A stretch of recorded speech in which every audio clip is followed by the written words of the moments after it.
Oh, sorry. I say, Treadwell, am I the last down? No, sir. Mr. Wade has not come down yet, sir. Lazy blighter. Fresh coffee, sir. Ah, well done, Treadwell.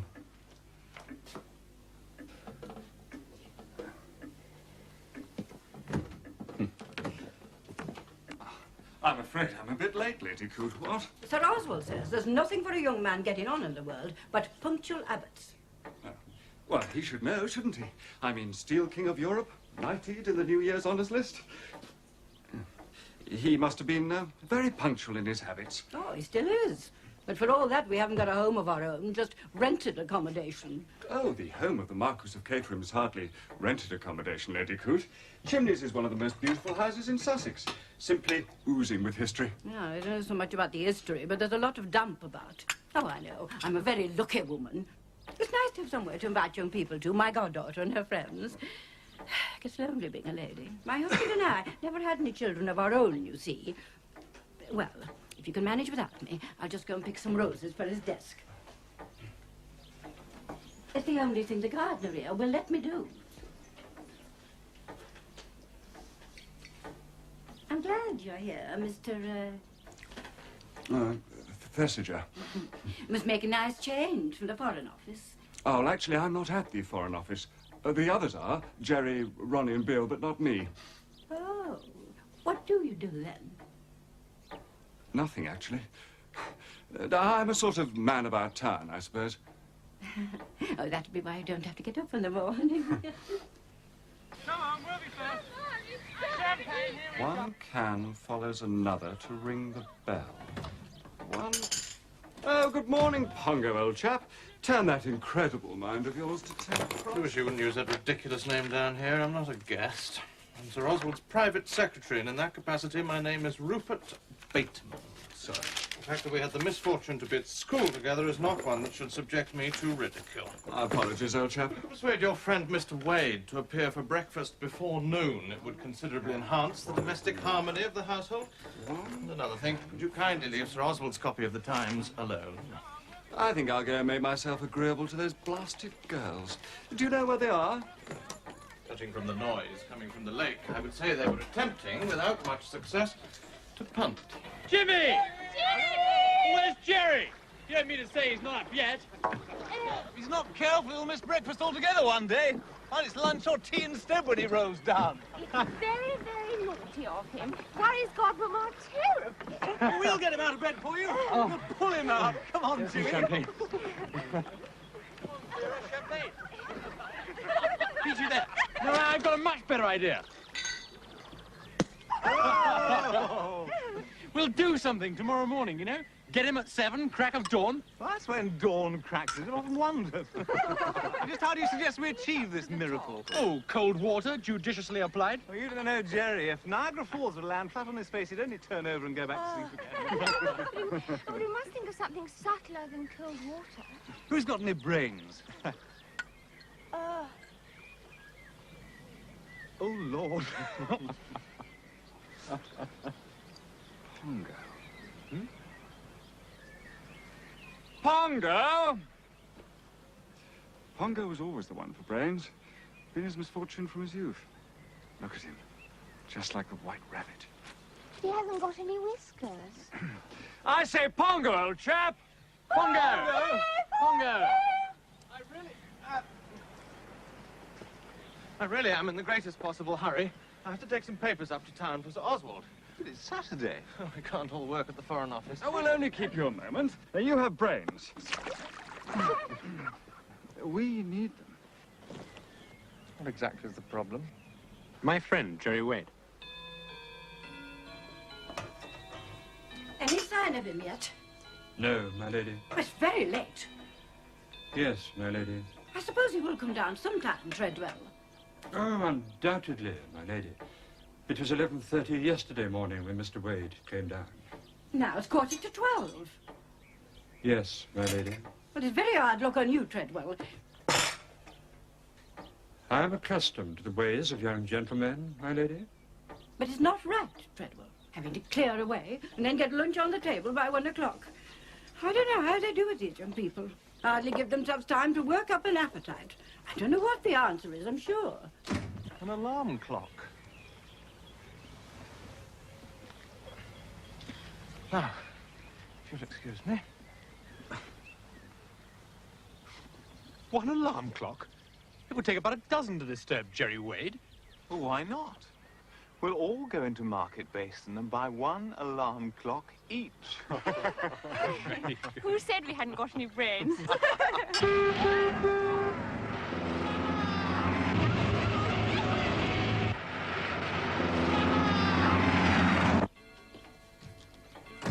Morning, Mrs. Lady Coon. Where are the others? Punting. On the lake, I believe. It's rather early in the morning for punting, isn't it? Not so very early in the morning.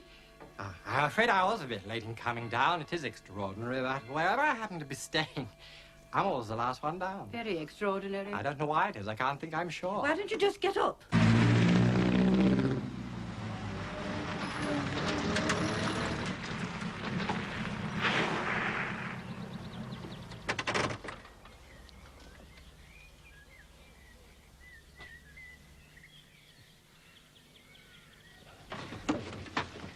Vera, you hide these in your room.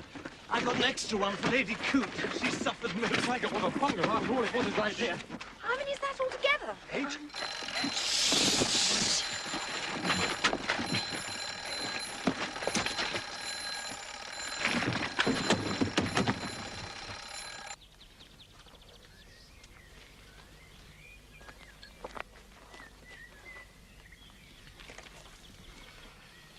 Well, that ought to wake him. Come on. Tintinabulation. 10 across. One can follows another to ring the bell. Not now, Jimmy. There's a good chap. 4 tricks in the rubber. I think I was very lucky to get 4 tricks there. Well played, partner. Jolly well played. Oh, no, really, it's just that I'm lucky at the game. You'd have to be lucky playing the way you do. Got no card censored. I know, dear, you're always telling me, and you owe me and Mr. Wade £8 and 10 shillings. Do I? 1,700. That's £18 10. That's correct, isn't it, Mr. Wade? Perfectly correct, Lady Coot. Well, I don't know about you lot, but after that, I need a drink. Messenger? Oh, whiskey and splash. Thirsty work, dancing.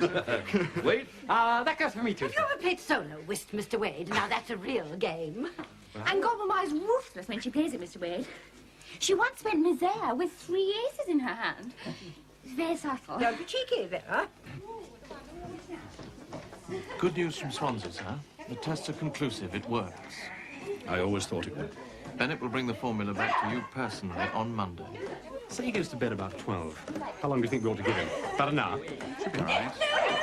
Do you think we ought to set themselves one glorious whatnot, or to go at intervals? Ooh, 5-minute intervals, starting at 6:30. I suppose it is a good idea. Ooh, mustn't weaken. Come on, let's not look suspicious. Cheers. Cheers. Cheers. Cheers.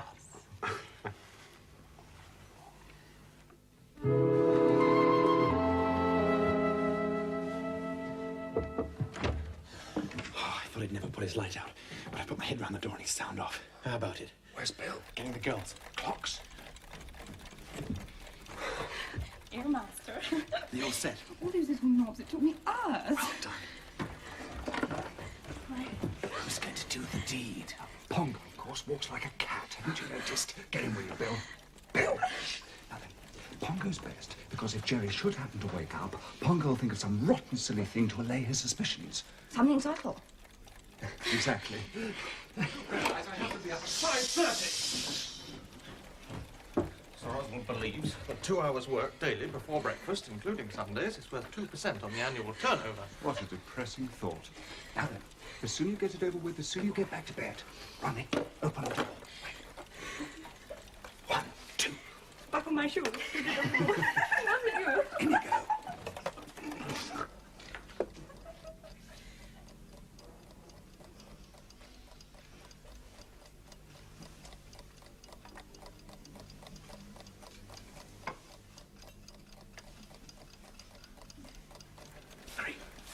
Look at the door.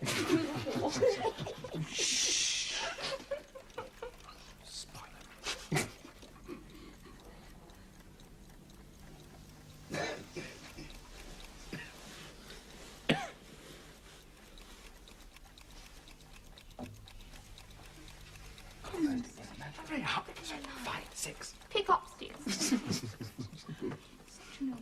I say, all those clocks ticking away make a devil of a row. Hope he doesn't wake up. Even old Jerry, ass as he is, couldn't fail to miss it, surely. I've sometimes thought that, well, Jerry can't be quite the ass he makes himself out to be. You do this feel subtle. Right, 7, 8. 8.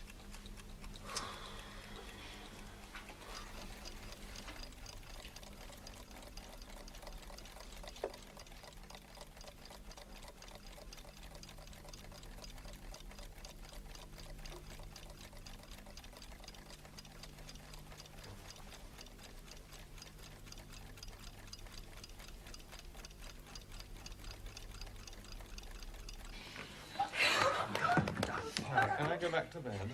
We'd all better get back to bed. And remember, up early, everyone. Don't want to miss the fun.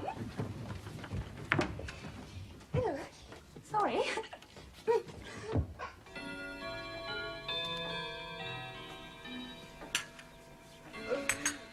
I say, this is a bit beyond anything. I don't understand it. The first one woke me. Well, a joke's a Whatever joke. Jerry This decided is to carrying laugh it at, up the first behind one him must have woken far. It's me. not like Must have old done. Jerry, is it? Excuse me, sir. What's up, Treadwell? Mr. Wade, not having come down, sir, I took the liberty of sending John up to his room. Yes? I'm afraid, sir, the poor young gentleman must have died in his sleep. No, that is impossible. That fool John has made a mistake. He's asleep, that's all. Just asleep. No, sir, John made no mistake. Dr. Cartwright is here. He would like to see you in the drawing room, if you'd be so good, sir. Jerry? Bill, look after the girls. I understand that you were a great friend of Mr. Wade. His greatest friend. Do you know if he was in the habit of taking stuff to make him sleep? No, he always slept like a top. You never heard him complain of sleeplessness? Never. There'll have to be an inquest, I'm afraid. Well, how did he die? I should say an overdose of chloral. Stuff was by the bed. And a bottle of the glass. Any question of foul play? Any cause to suspect it? None whatsoever. And suicide? Certainly not. No troubles that you know of. Money troubles? A woman?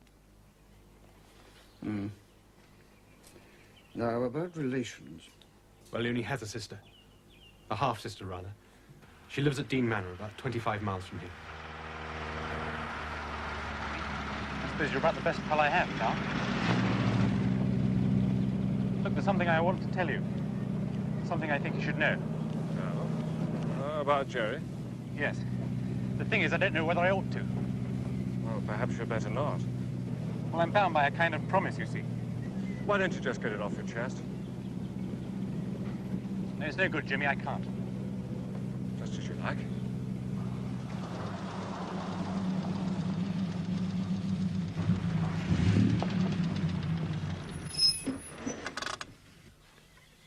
What's she like?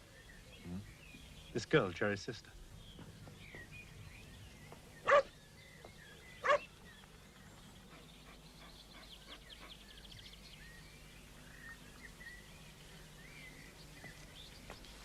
Mr. Thesiger, what a lovely surprise. You mustn't mind Lady. She's just had some puppies and she's very suspicious. This is Ronnie Devereux, Miss Wade. You're Ronnie. Jerry talks about you a lot. You're all over at Chimneys, aren't you? Why hasn't he come with you? I'm afraid we have some bad news for you. Jerry?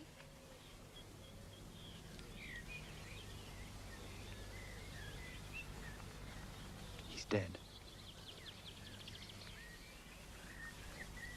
Oh. When? Last night. It seems it must have been an accident. He seems to have taken an overdose of chloral. Sleeping draught, Jerry. I can't believe it either. Look here. Would you like to come with us now? If you'd rather not. Of course I must come. Only I need to be alone a little first. I have my own car. I'll follow in half an hour. It was very kind of you to come. It can't have been easy.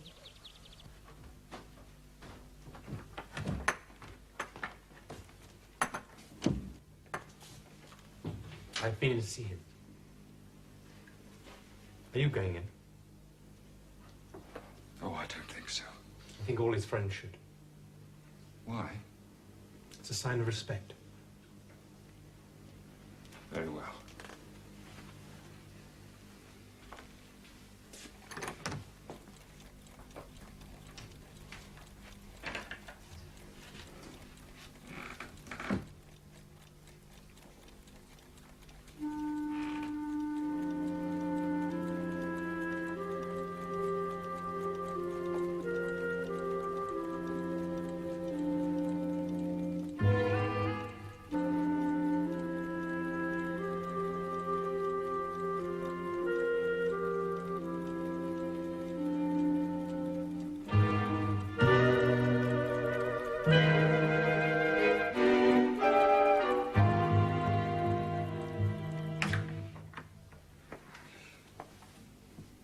Did you notice the clocks? Yes, I did. Well, who do you think arranged them like that? All in a row? The servants tidying up, I suppose. The funny thing is, there are 7 of them, not 8. One of them's missing. Inconsiderate, that's what I call it. Distinctly inconsiderate. People have to die somewhere. Well, they don't need to die in my house. Lots of people have. Masses of stuffy old great-grandfathers and grandmothers. That's quite different. Of course, I expect family to die here. But I do object to strangers.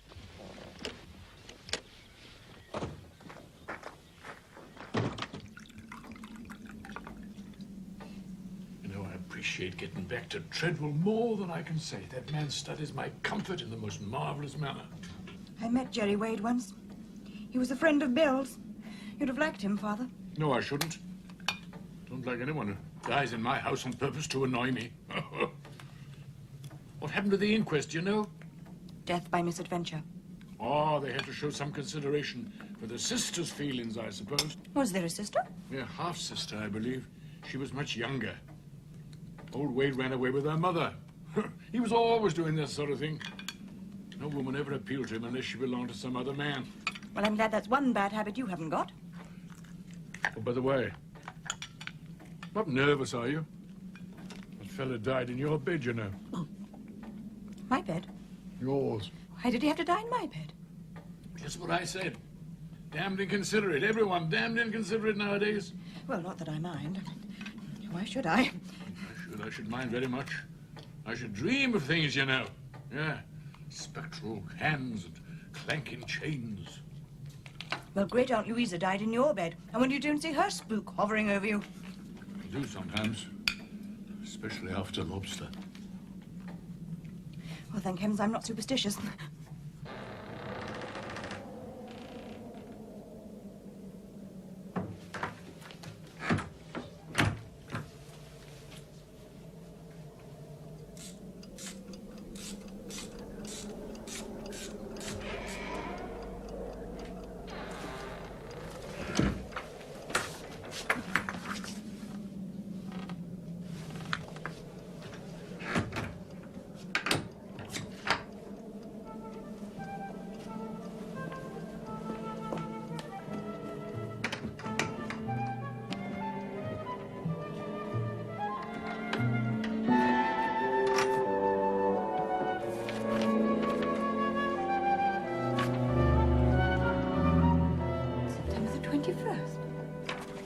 Surely that was... Dear Lorraine, I will be down on Wednesday. I'm feeling awfully fit and rather pleased with myself all round. It'll be heavenly to see you. Look here, do forget what I said about the 7 dials business. I thought it was going to be more or less of a joke, but it isn't anything but. I'm sorry I ever said anything about it. This is not the kind of business kids like you ought to be mixed up in. Something else I wanted to tell you, but I'm so sleepy I can't keep my eyes open.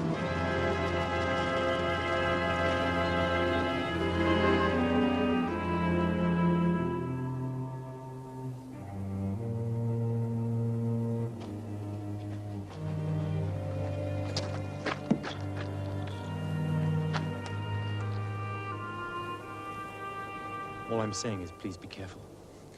Me? Why? Look, there was something worrying Jerry. Not the kind of thing that would make him want to... It was to do with the department. So I can't really... Talk about it. No, I understand.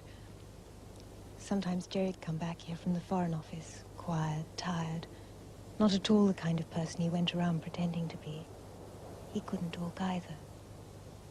We'd walk the dogs. In the evening we'd read, play music. He'd go back to London feeling better. You were very close, weren't you? We'd both of us had rotten childhoods. It brought us together, I suppose. Lorraine, I know this is not the time. Not after what you've been through in the past few days. But I'm not going to rest until I find the devils that killed Jerry. Killed him? And when I've done that, may I come back? Yes, of course.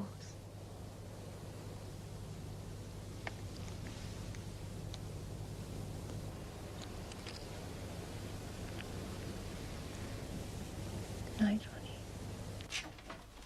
Father, I'm going up to town in the Delage. Can't stand the monotony down here any longer. Well, you only came home yesterday. I know. Seems more like 100 years. I've forgotten how dull the country could be. I don't agree with you. It's peaceful, that's what it is. Peaceful. And extremely comfortable. I don't want comfort. I want excitement. In my experience, people who go around looking for trouble usually find it.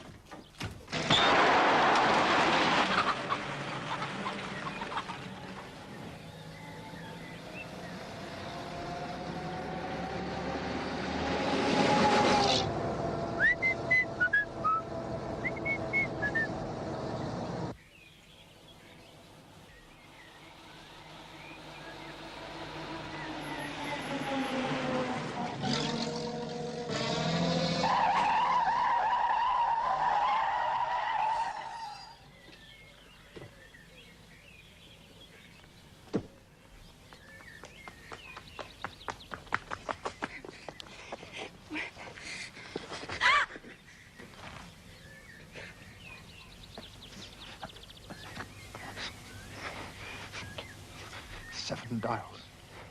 Tell. Who? Tell who?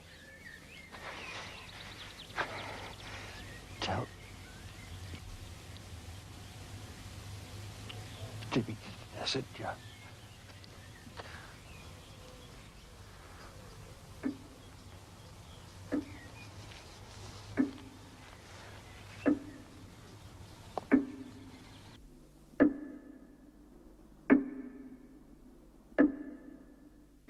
Shot? Shot. How could he have been? I don't know how he could have been, but he was. Well, you really shouldn't go about shooting people, you know. They don't like it. I dare say some of them richly deserve it, but it only leads to trouble in the end. No, Father, you haven't been listening to a word I said. I did not shoot him. Well, if you didn't, who did? Nobody knows. But that's nonsense. A man can't be run over and shot without anyone doing it. He wasn't run over. I thought you said he was. I said I thought I had. Well, who was he, this man? Anyone we know? Police found papers in his wallet. His name was Ronnie Devereux. He worked in the Foreign Office. Ah, well, that explains it. What was it you said he said just before he died? 7 dials. Tell Jimmy Thesiger. Funny thing's last words. Your grandfather said, pass the mustard, and off he went just like that. You don't know Jimmy Thesiger, do you? Thesiger? Thesiger? One of the Yorkshire Thesigers? That's what I'm asking you. Do pay attention, Father. This is very important. Ah, your great-aunt Selina married a Thesiger. What use is that to me? It wasn't much use to her, if I remember rightly. Oh, you're impossible. I shall have to ask Bill. He knows everybody. Wish I could remember exactly what Jerry Wade said in that letter. Something about a joke. The 7 dials business wasn't a joke. That's odd. I heard someone mention 7 dials recently. Me, Father, 30 seconds ago. No, I knew I'd heard it before. I sent the letter on to her. It was a puzzling sort of letter, not the kind a brother usually writes to a sister. Not sister, half-sister. No blood relation at all. Ah, Very pretty girl, so they tell me. that would explain it. That's funny. In the Times? There's no mention of Ronnie Devereux. There's not a word about a shooting or an accident or anything. You'd think there'd be something. Got it. Got what? 7 dials. Knew it sounded familiar. George Lomax. George Lomax? Called in here yesterday when you were out running that chap over. Seemed very worried. Seems he'd got some sort of political shindig at his place next week. And he got a warning letter.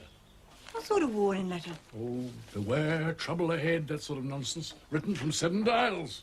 Said he was off to London to consult Scotland Yard about it. You would. You're not off again. Things to do, Father, things to do. Father, what did you say the name of that tame policeman friend of yours was? Battle. Why? Tell you later.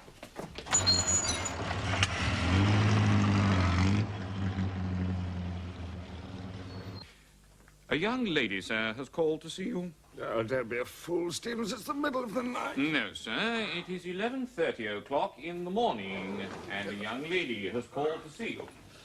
Do you know why, Stevens? I couldn't say, sir. No, I suppose you couldn't. Yeah. Do you think I ought to get up and see this lady? Yes, I suppose I better. She didn't give her name? No, sir. Well, what's she like, Stevens? The young lady, sir, is most undoubtedly strictly comme il faut, if I may use the expression. You may use it, Stevens. Your friend's pronunciation, if I may say so, is extremely good. Much better than mine. I'm gratified to hear it, sir. I have lately been taking a correspondence course in French. Have you really, Stevens? You're a remarkable chap. Oh, run my bath, would you, and see the young lady has a pot of tea and the morning paper? If you were waiting here, miss.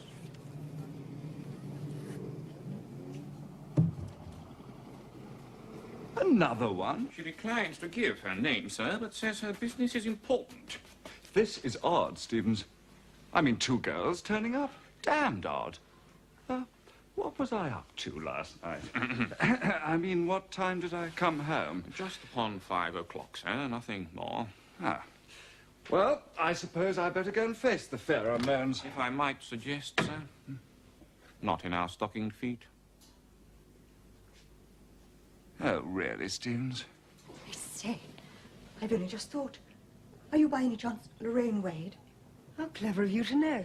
I've only just realized you're in mourning. I'm terribly sorry. I'm Bundle Brent. You sent me Jerry's letter. That's what I've come to see Jimmy about. I tried to get hold of Ronnie Devereux. He was Jerry's best friend, you know. But they say he isn't there. He's dead. I'm terribly sorry. Dead? He was shot, I'm afraid, yesterday. That's why I've come to see you. Oh, Ronnie. Shot? Just before he died, he tried to say something. It was a message to you. He said, 7 dials, tell Jimmy Thesiger. 7 dials? It was in that letter. Bundle found it in her desk. She kindly sent it on to me. Bundle? Lady Eileen Brent to Jimmy Thesiger. It's what my friends call me, sorry. Bill Eversley gave me your address. Oh, yes, of course. It's that bit there. Do forget what I said about the 7 dials business. What was it he wanted you to forget? I'd opened a letter of his by mistake. It had some address of the 7 dials at the head of it.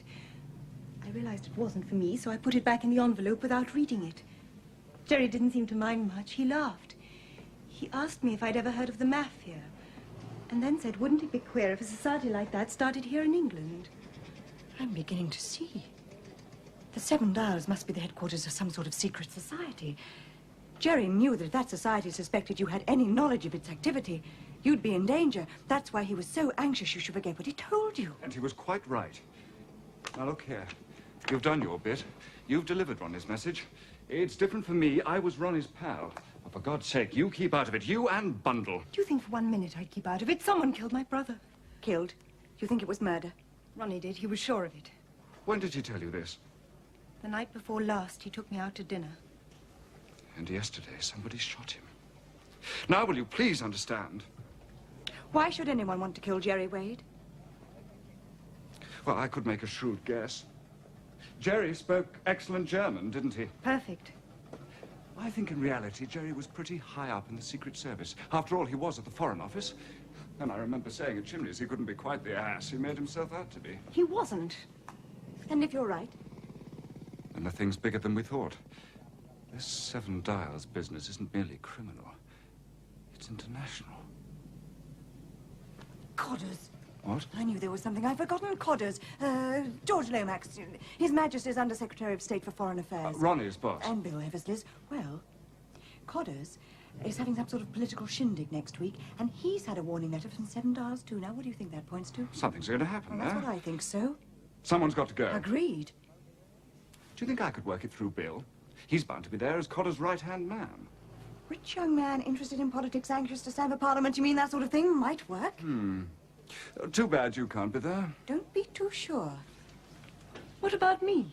Oh, you're not in on this act. I'm just to go and wait. I knew you'd understand. Three of us forcing our way in might look rather suspicious. You do see that, don't you? I suppose so. Then it's settled. You do nothing. Superintendent Battle. Could you give me a list of secret societies that have their headquarters in Seven Dials? Strictly speaking, Lady Eileen, there's no such place as Seven Dials nowadays. Most of it was pulled down and rebuilt.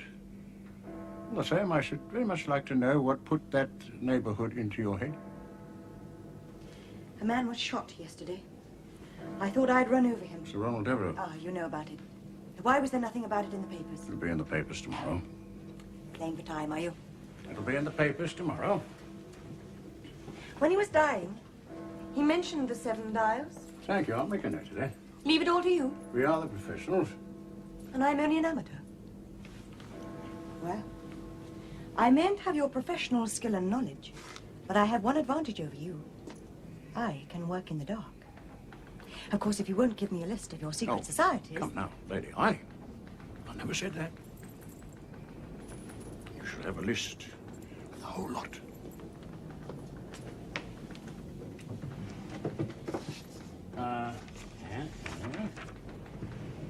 Blood Brothers of St. Sebastian, the Wolfhounds, the Comrades of Peace, the Friends of Oppression, Children of Moscow, the Herrings, Comrades of the Fallen, half a dozen more.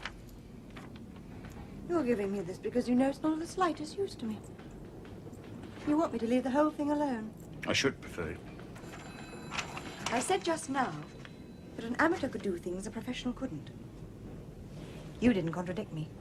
That's because you're an honest man, Superintendent Battle. You knew I was right. Please, if there's a chance for an amateur, let me have it. What you propose is dangerous. And when I say dangerous, I mean dangerous. I've grasped that. I'm not a fool. No. I'll give you one little clue. I think Mr. Bill Eversley will be able to tell you all you want to know about Seven Dials. Bill? I tell you, Bundle, nobody goes there anymore. It was boring, really, and my God, you can get tired of fried fish. Fried fish? What are you talking about? Seven Dials Club, of course. What are you talking about? Club? It used to be a slummy sort of district. It's all cleaned up now, but Seven Dials Club keeps the old atmosphere. Fried fish and chips. General squalor, but awfully handy to get at after a show. Good. We're going there tonight.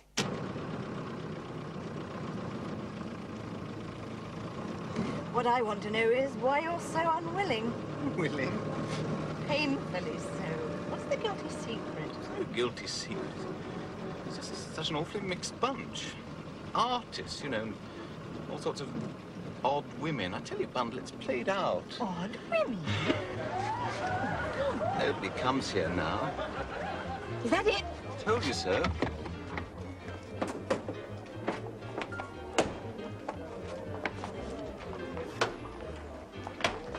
I've had enough. Oh, sorry.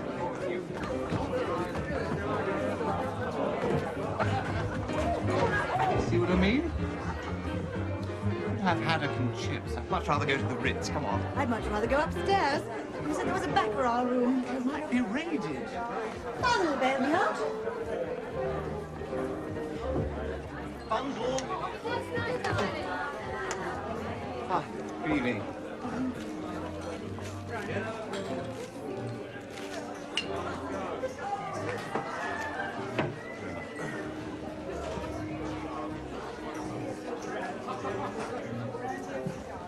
Alfred, isn't it? Used to be footman at Chimneys. Yes, ma'am. Well, how are you, Alfred? Nicely, thank you, your ladyship.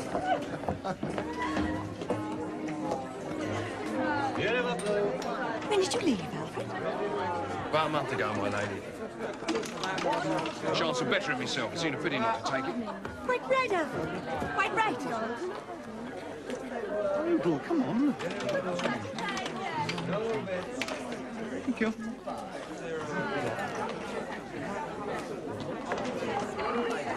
Hope you're not going to regret this bundle. I told you you wouldn't like it. It's not quite what I expected, that's all.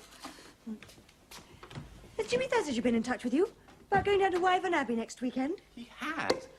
The long rigmarole he wants me to stuff codders with about wanting to see the political light or some such rubbish. Have you got him an invitation? I told Codders he was richer than Rothschild, and if there's one thing Codders is dedicated to, it's party funds. This meeting at Cotter's Place. Anything special? Oh, usual sort of muck. People who have to be impressed, that sort of thing. The Air Minister and his Secretary O'Rourke, Sir Oswald and Lady Coote, and the mysterious Countess. Young, beautiful, and Hungarian. What is old Codders up to, we ask ourselves? Nothing very interesting if he's running true to form. Now I'm going to thank you for an interesting evening and throw you out. Wait, it isn't late. I know, but I've got a long day ahead of me tomorrow. What are you going to do? That depends. But I can tell you this, Bill. I'm not going to let the grass grow under my feet. Never does. Somehow those clocks have always given me the shivers. I dream of them sometimes. Silly, isn't it? 7 clocks in a row. Not 7 clocks. 7 dials. Don't you see there's a pattern to it? I think your friend Ronnie was onto it. He was trying to tell you. 7 dials. Tell Jimmy Thesiger. Bandel, are you sure that's all he said? Quite sure. Death concentrates the mind most wonderfully. It's the inquest tomorrow. I'm a witness. Well, may I come with you? Last respects and all that. I'd be glad of the company. Jerry Wade. Ronnie. Makes you wonder who's going to be next. I suppose you know what you're doing here is dead against the law.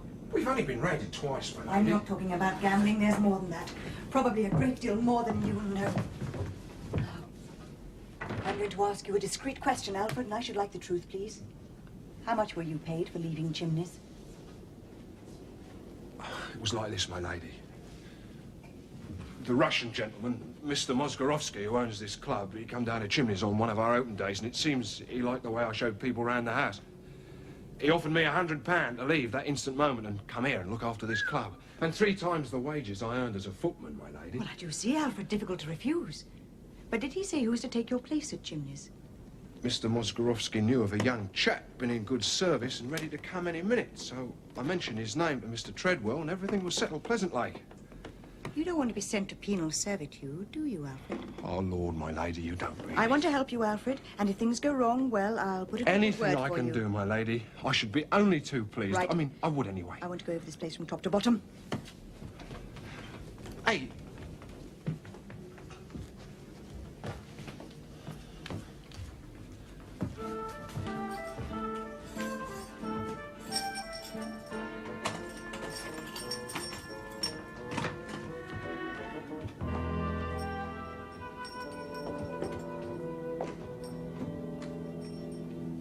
What's through there?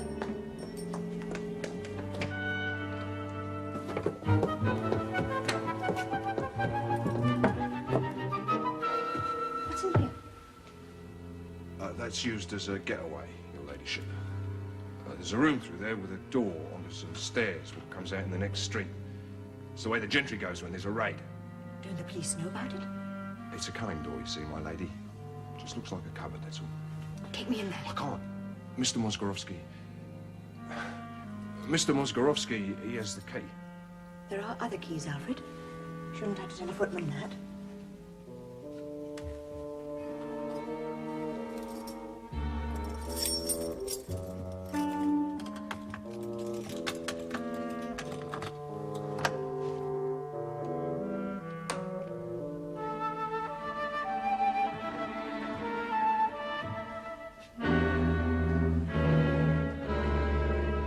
the escape route, my lady? It's locked. There's only one key unlocks that door. Truly. Highly ingenious, that is. Looks all right when it's open. Shelves, ledgers and that. Nobody'd ever suspect. But you touch the right spot and the whole thing swings open. Soundproofed. I wouldn't know, my lady. You won't find no dirt. Not to speak of. Mr. Mozgorovsky, he ordered the place to be swept out this morning, and I did it while he waited. This morning, eh? That means it's going to be used tonight. Alfred, you've got to find me a place in here to hide. It's impossible, my lady. Look, you'll get me into trouble and I'll lose my job. You'll lose your job anyway if you go to prison. But, my lady, there ain't no place to hide. What's there? Surplus. Stuff we don't use. Look, you can see for yourself. There's no place in there as a cat could hide. Alfred, get a large tray and carry all this lot downstairs. Quickly, there's no time to lose. But, my lady, you can't. It's getting late. The cooks will be here any minute. Then don't waste time talking. You need a large tray and a brace and bit. And 2 dry martinis. What for? Me.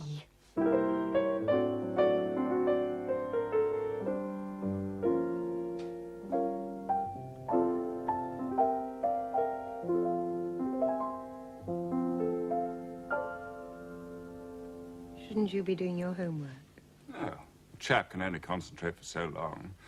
Besides, I bet Bundle's burning up politics enough for 2. Confusion to our enemies.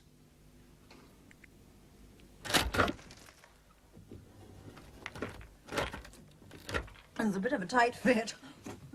Alfred, shut the door. Let me see what I can see.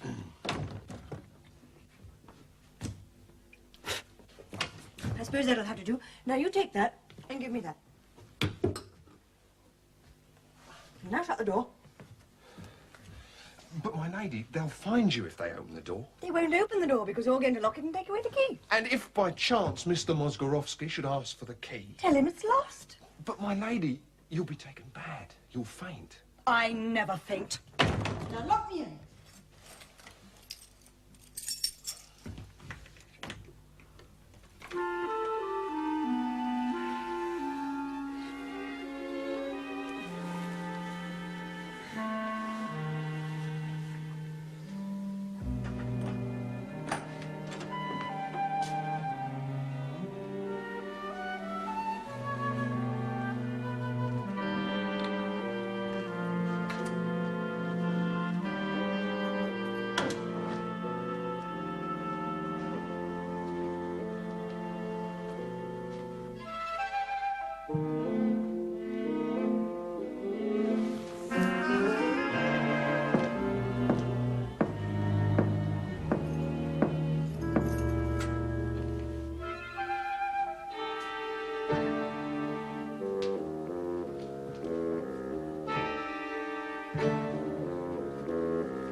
I've had much difficulty in getting away tonight. I am not like number 4 here, my own master.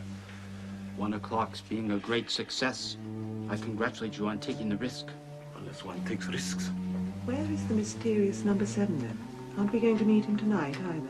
I'm beginning to believe there's no such person. I should not advise you to think that, my friend. I agree with number 1. Where is our president? He who called us into being, why do we never see him? Number 7 has his own ways of working. So you always say. And I will say more. I pity the man or woman who comes up against him. Now shall we get on with our business?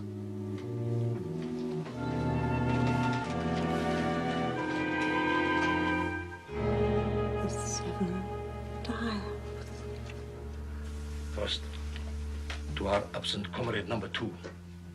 I wish he could have been with us tonight. There is danger. Grave danger. Number 3, you have the plans of Whitefern Abbey. Yes, sir.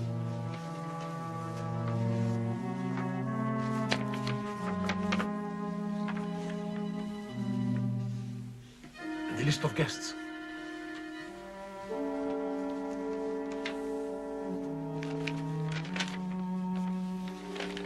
Sir Stanley Digby, Mr. Terence O'Rourke, Sir Oswald and Lady Coote, Mr. Bateman, Countess Ratsky, Mr. Eversley, Mr. James Thesiger, Who is Mr. James Thesiger? Usual complete young ass. I see. I suppose there is no doubt whatever of the value of Eberhard's invention. None whatever. Commercially, it should be worth millions. And internationally, well, one knows only too well the greed of nations. A veritable gold mine. Well worth a few lives. You've all seen the plans. Do you all agree to the original scheme? Good. By the way, I hear something about a letter of Gerald Wade's that has been found. A letter that mentions this organization. Who found it? Lord Caterham's daughter, Lady Eileen Brent. Power should have been onto that. It was very careless of him. Who was the letter written to? His sister, I believe. Fortunate, but it cannot be helped now. There is just one last thing to be said. A message from number 7.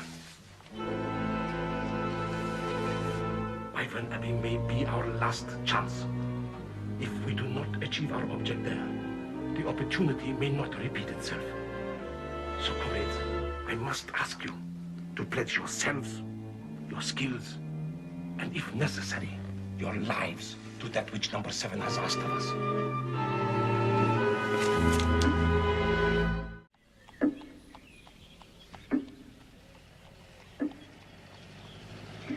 Took poor Alfred nearly an hour to bring her around. Cramp was the worst. Bandler just isn't the sort of business for a girl to get mixed up in. But look what I found out. Yeah, it wouldn't have done you much good, would it? They'd find you out.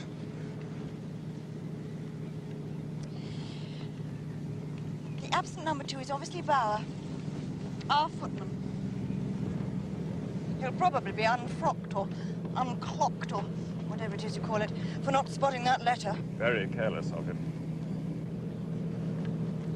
I shouldn't be at all surprised if he wasn't the one that murdered poor old Jerry Wade. I wonder if they'll ever find out. The German inventor's name was Eberhard? Eberhard? Yes. Why? Well, it's just coming back to me. Eberhard had a patent process he's applied to steel. Something that toughens a wire so much that it becomes as strong as a steel bar. His idea was that the weight of an aeroplane would be so enormously reduced that the cost of flying would be revolutionized. He offered his invention to the German government, but they didn't believe it had worked, so they turned him down. So now he's offering it to our government. They're taking Sir Oswald Coote's expert opinion on it. That's what this meeting is all about. Nothing to do with politics at all. That's just a cover. They're going to discuss Eberhard's plans or process or whatever it is. I think formula's a good word. And Eberhard's formula will be at Wyvern Abbey, and the 7 Dials are out to steal it. The Russians said it would be worth millions. I suppose it would be. Well, worth a few lives. That's what the other man said. And you say they knew about my being there? Yes. The American said not to worry. You were only the usual kind of ass. Oh, I'm glad you told me that. Gives me what you might call a personal interest in the case.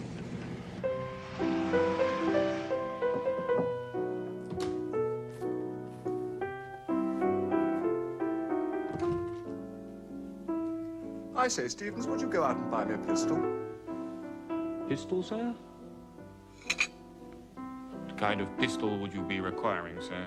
The kind where you put your finger on the trigger and it goes bang and goes on going bang until you take it off?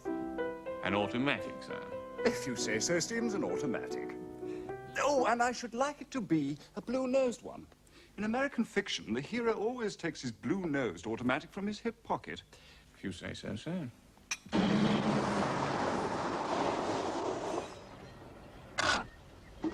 My dear Eileen, I can't tell you how pleased I am to welcome you to Wyvern Abbey. I was both surprised and delighted when your aunt told me about your interest in politics. Well, I wanted to come very much. Do you know Thesiger? Quite a young fellow, but a remarkable grasp of foreign policy. I knew Mr. Thesiger. I'm the secretary. The air minister's just turned into the drive. Oh, excuse me for one moment, won't you?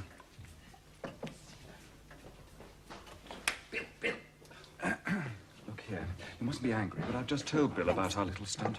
Bill? Well, Bill was one of the lads, you know. Jerry was a pal of his, and so was Ronnie. Well, I knew that. Oh, but you think it's a pity? Sorry. It's not that. It's a... he's all right, but Bill was a born blunderer. Not mentally very agile. But you forget one thing. Bill's got a very hefty fist, which might come in handy. Oh, well, perhaps you're right. How did he take it? Oh, he clutched his head a lot.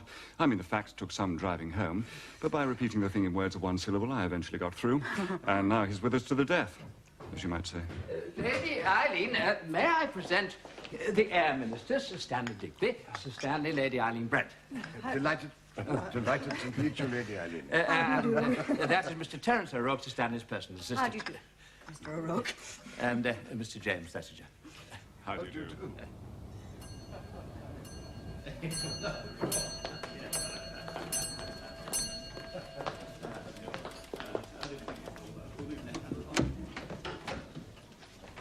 Superintendent Battle. That's right, Lady Eileen. What are you doing here? Keep an eye on things. That warning letter, you know, fairly put the wind up Mr. Lomax. Nothing would do for him but that I should come down myself. Don't you think you might be... Think I might be recognised? Well, I did think so, yes. Put them on their guard, eh? Well, Lady Eileen, why not? Why not? We don't want any unpleasantness, do we? Don't want to be too clever. Just show any light-fingered gentry that might be about the place, well, just show them somebody's on the spot, so to speak. It's a great mistake to be too clever. The great thing is not to have any unpleasantness this weekend.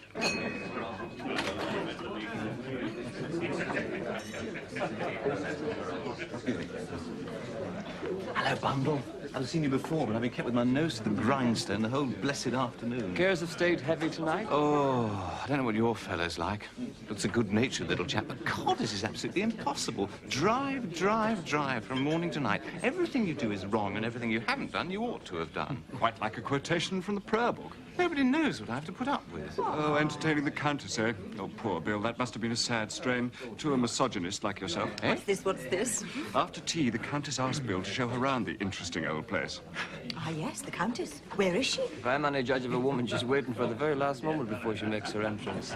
I thought Irishmen were supposed to be better judges of horses. Depends what you've studied, Lady Eileen. Who exactly is she, anyway? Hungarian youth party, a widow and very, very rich. Perhaps that's why Coddas is cultivating her. Bonsoir. Countess. Countess? I think you'll be interested. I've found a map of the abbey in the 14th century. How very clever of you, Mr. Bateman. Countess? Monsieur Lomax, I have fallen in love with your beautiful house. Enchanté, monsieur. Madame. Bonsoir. How do you do? See what I mean? In my country, my party had money but no organization. That is why I have come to your country, to study the way in which things are done. Well, my husband says nothing can be done without regular hours. He declares he would never have got anywhere without them. Doesn't he, Mr. Bateman? Now, if you ladies would be kind enough to excuse us, we have something important to discuss in my study. Rock, I shall need you. Oh. Bateman! Bundle, I've got to talk to you. I just can't believe what Jimmy's just told me. You in that 7 dials belt. I know you're the most frightful sport, but really, I think... I'll tell you later. Sir Oswald, I think if you would be kind enough to take the chair. Sorry, sir. Stop.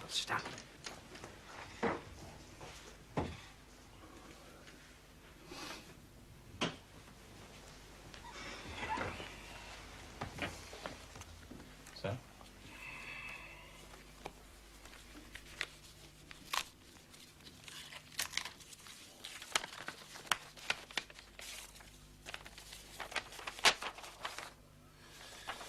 There we are, gentlemen. That's what it's all about. The Eberhardt formula. It works. It most definitely works. That piece of paper's worth a fortune to somebody.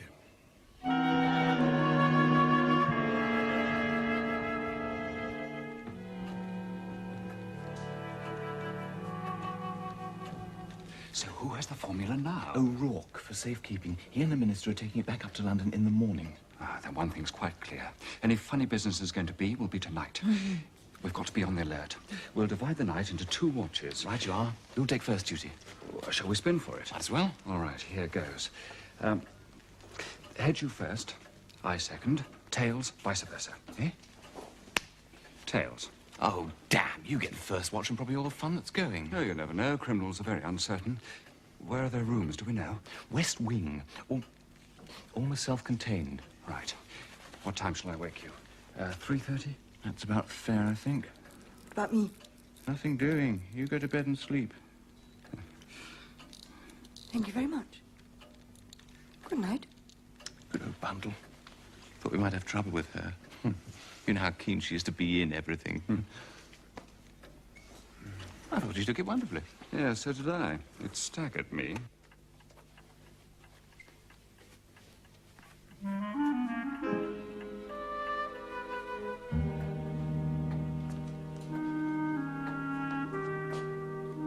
Don't forget. 3:30. If you're still alive, that is. I may be an ass, but I'm not nearly as much of an ass as I look. That's what you said about Jerry Wade, do you remember? And that very night. Oh, shut up, you fool. Haven't you got any tact? Of course I've got tact. I'm a budding diplomat. All diplomats have tact. You must be still at the larval stage. Look here, you will be all right and all that, but I mean, it's all very well ragging, but when I think of poor old Jerry and then poor old Ronnie... I can see I shall have to show you Leopold. A real, genuine, blue-nosed automatic. No, is it really? Yes. Stephen's my man got him for me. You just press the button and Leopold does the rest. Oh, do be careful, won't you? I mean, don't go shooting it off at the wrong person. Old Digby walking in his sleep or anything. That would be most unfortunate. Ah.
Can I give you a hand?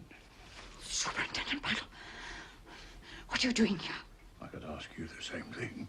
Well, I asked you first. Just seeing that nobody's about who shouldn't be. Oh. Like you, for instance, Lady Eileen. Oh, well, you're not going to send me back, are you? Oh, I'm rather sick about that because I wanted to go round to the West Wing. Perhaps you're not the only one who'll be wanting to do that. Now, if you'll excuse me, Lady Eileen, I think it's about time you were getting back to bed. Same way. Same way.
Oh, do be quick!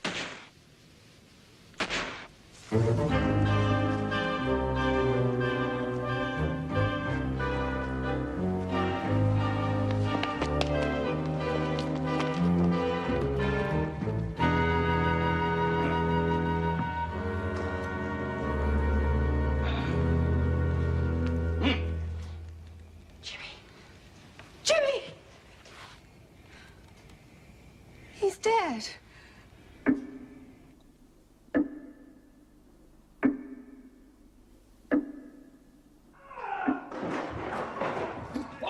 I was fast asleep. Damn row woke me up. Good God! Excuse me, sir. I think I better see what's going on. Bill, where have you been? Ah! I'm not sure, but I think I'm frightened. Phil, sir, see what's happening. The damn thing's locked. Will somebody kindly tell me what's going on? It's after 2 in the morning. Oh, it's quite right, Lady Coote. Lady Coote, we'll soon have the situation under control. Let us in! Do you hear? Bill, bang on the door. It's all right. He's been shot in the right arm, but it isn't the loss of blood that knocked him out. He must have cracked his head against the floor as he fell. Who is in there? Open this door at once. I suppose we shall have to. Pity.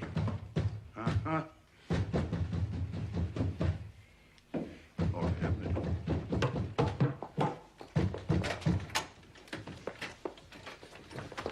Superintendent!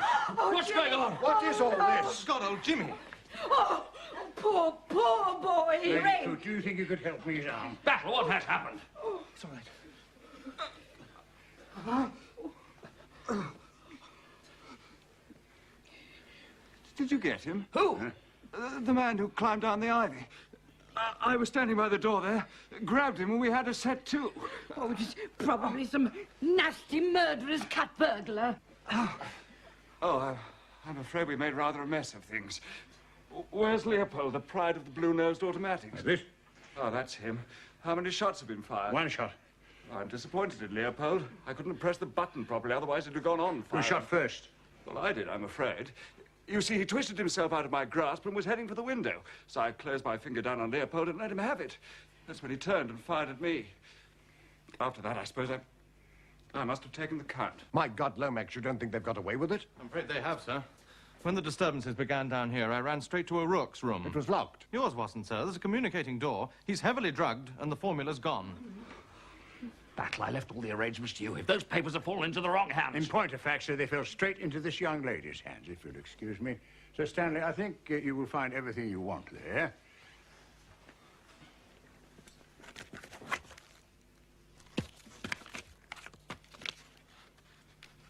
My dear young lady, we are infinitely obliged to you.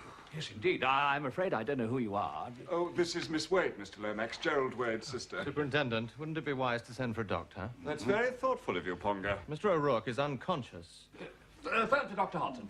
Bill, let's go and see if we can do anything for him until the doctor gets... Perhaps I could do something. Oh, that's a very motherly woman. Very motherly woman. Now, I wonder... Don't stop there, Superintendent. I was wondering where Sir Oswald Coote might be. Picking up rubbish from the lawn. Now, what's been happening? Attempted robbery, sir. You mean the formula's safe? Mm-hmm. Well, then, this must have been thrown down by one of the thieves as he took to his heels. I've handled it very carefully. Thought you might want to examine it for fingerprints. You think of everything, Sir Oswald. What I can't understand is why nobody pursued this thief. It wasn't until we heard Mr. Thesiger's story that we knew there was anyone to pursue. He must have leapt for it as soon as he fired the shot. Then why wasn't a search organised? My men were told to hold anyone attempting to leave the grounds. And yet they haven't done so. And yet they haven't done so. Are you telling me all that you know, Superintendent? All that I know? Yes, Sir Oswald. What I think is another matter. And what do you think, Superintendent? For one thing, sir, I think there's far too much ivy about this place. Oh, excuse me, sir. You've got a bit in your coat here. Far too much ivy. It complicates things. Excuse me, Superintendent. Oh, there you are, Sir Oswald. Lady Coote's just discovered that you're missing. She's terribly upset. She thinks you've been murdered by the thieves. My wife is an incredibly stupid woman. That's an extremely competent young man. What's his name? Bateman? Rupert Bateman, commonly known as Pongo. I was at school with him. Bold left arm, deadly serious, no sense of humour. That's a pity. Gentlemen who have no sense of humour get to taking themselves too seriously, and that leads to mischief. Superintendent Battle, Yes, Lady Arnie? don't you think it very odd that Sir Oswald was wandering about in the middle of the night in the garden without explaining himself? Sir Oswald's a great man. A great man always knows better than to explain unless an explanation is demanded. But what I should like to know is just how Miss Wade happened to arrive on the scene so pat. Very convenient. She ought to be ashamed of herself, hoodwinking us all as she did. Why should I be kept out of it? I never meant to be. And when you rang up and said there might be danger, I was more determined than ever. So I just came over here to see what was going on. And I was looking around me when, plop, something suddenly fell right at my feet. The packet, Miss Wade, I think was deliberately thrown down to you. Also, I believe. To me? Well, to the person the thief thought you were. This is getting very involved. Superintendent. One moment, please, Lady Eileen. When you came into the room, did you turn the light on, sir? Yes. Superintendent. If you please, Lady Eileen. Was there anyone in the room? No one at all. Well, there is now. I say. Cold water. One moment, Lady Eileen. Let me handle this. What on earth's happened? Eversley is what I'm trying to find out. See, Countess, it's all right. It's really all right. Oh. Don't try to talk. It's bad for you. Just lie still. Don't say anything till you feel quite all right again. Just lie still and close your eyes. You'll feel quite all right again in a minute. Have some brandy. That's the stuff. Don't you think, Bundle, that some brandy would be a good idea? For goodness sake, Bill, leave her alone. She'll be all right. Ah! I'm here. Take your time. Don't say anything till you're quite all right again. It is coming back to me. Yes, it is coming back. Have some water. A little brandy, perhaps.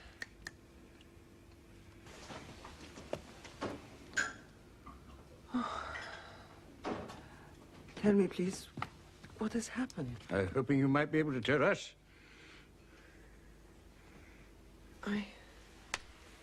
I could not sleep. So I think to myself, perhaps I come downstairs to find a magazine. The house is very still. I come down the stairs quietly, and I come in here. Having, of course, switched on the light. No. I did not switch on the light. I had, you see, my little electric torch with me. Ah. Suddenly I hear something. A footstep. So I switch out my torch and I hide behind the screen. Then the door opens, the light is switched on, and the man, the burglar, he is in the room with me. I say, I nearly died of fright. I try not to breathe. The man stands for a moment, listening. Then he crosses the room to the window. Then I hear him come back again. And he switches out the light and locks the door. Mon Dieu, I think I'm locked in the room with the monster. Then again, I hear him go to the window. And I hope perhaps he has gone out that way. When prestissimo it all begins. What does? Oh, never. I shall never forget it. It was horrible. Two men trying to murder each other. Furniture crashing, falling about the room. It was horrible. The criminal, he had an evil voice. The other one was cultured, English, a gentleman, I think. He was swearing a lot. Clearly a gentleman. And then a flash and a shot, and the bullet must have hit the bookcase beside me. And I suppose I must have fainted. You poor dear. How rotten for you. Silly idiot. I'm so glad I've got a cultured English voice. Your arm, it is all tied up. Was it you, then? Oh, but I can assure you I would never have dreamed of using the language I did. I've had any suspicion there was a lady present. It wasn't a bullet, Countess. It's the shell of a cartridge. But we shall find the bullet somewhere tomorrow. Oh, it is absurd, I know, but I still feel extremely faint. Let me help you to your room. A bundle will come with you. Thank you very much, Lady Eileen. But I should prefer to be alone. I'm really quite all right.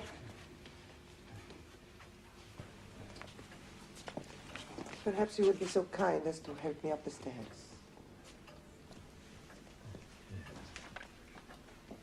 Sure you don't want any help? I'm sure Mr. Eversley will be able to give me whatever help I may require.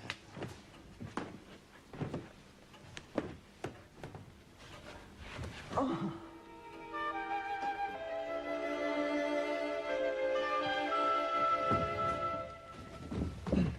Oh, Countess, you're right.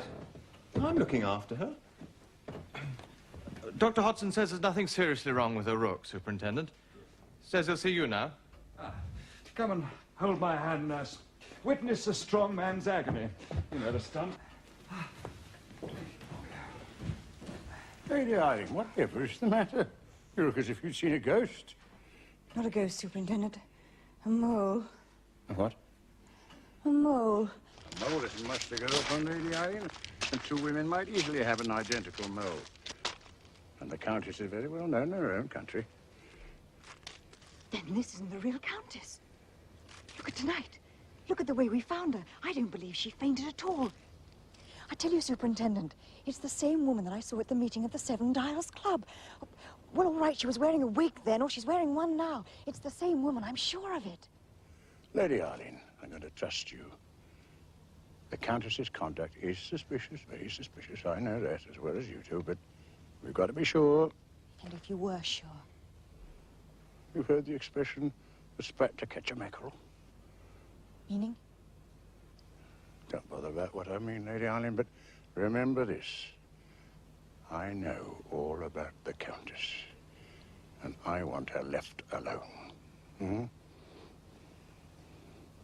I want the man at the top.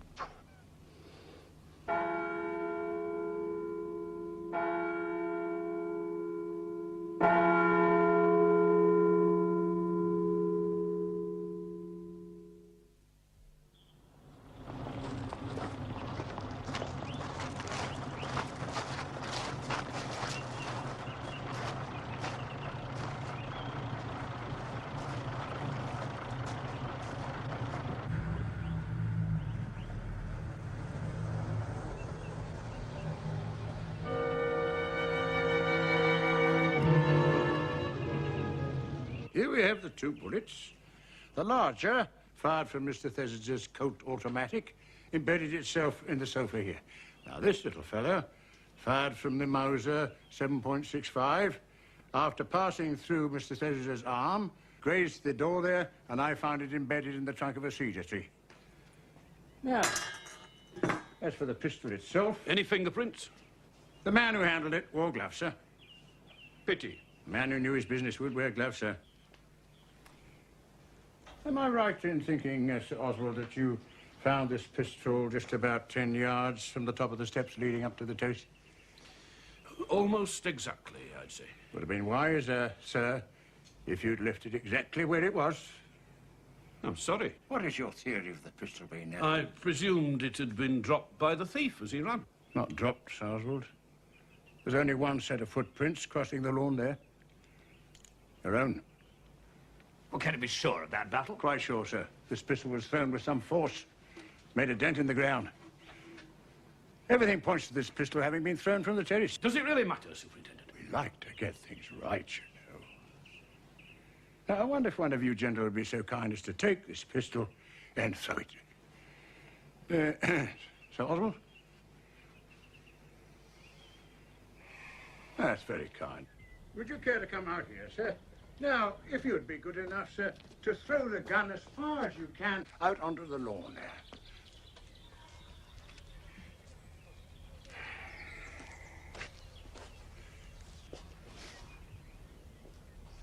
Thank you, Sir Oswald. What's he up to now, I wonder? Well, I must say it was a stroke of luck your being there at the right moment. Right moment? To find the gun. And in the dark, too. I stumbled on it. I didn't sleep very well last night. That's it, just the same sort of mark. Although, by the way, you threw it a good 10 yards further. But then you're a very powerfully built man, aren't you, Sir Oswald? I remember. I had insomnia once. Terrible experience. No, I don't suffer from insomnia. As a rule, I'm an excellent sleeper. Just last night, I felt unusually restless. I thought the night air might do me good. Well, it all seems clear enough to me. Battle, the man fires a shot, disabling Mr. Thesiger, flings away the weapon, then runs along the terrace and down the gravel path. Where he ought to have been caught by my men. Your men, if I may say so, Battle, seem to have been singularly remiss. They failed to see Miss Wade coming in. Now, if they could miss seeing her coming in, they could just as easily miss the thief going out. But he can't have it both ways, Battle. I mean, either he ran across the lawn, which you say he didn't, or he went down the path. Damn it all, man, where else could he have gone? What? Up the ivy again, sir. Oh, nonsense. If the man was trying to escape, he wouldn't bolt back into the house. Safest place for him, sir. I say, what's this? Oh, Exhibit Z. The last of our little lot. It is, or rather, it once was, a glove. Where did you find that? In the grate. Nearly burnt, but not quite. Looks as if it'd been chewed by a dog. What if, would you be so kind, sir, as to... Yes, very kind. Yeah. Telephone call for you, Superintendent. Well, do you attach any importance to this discovery, Superintendent? You never know, Sir Oswald, what's going to be important and what isn't.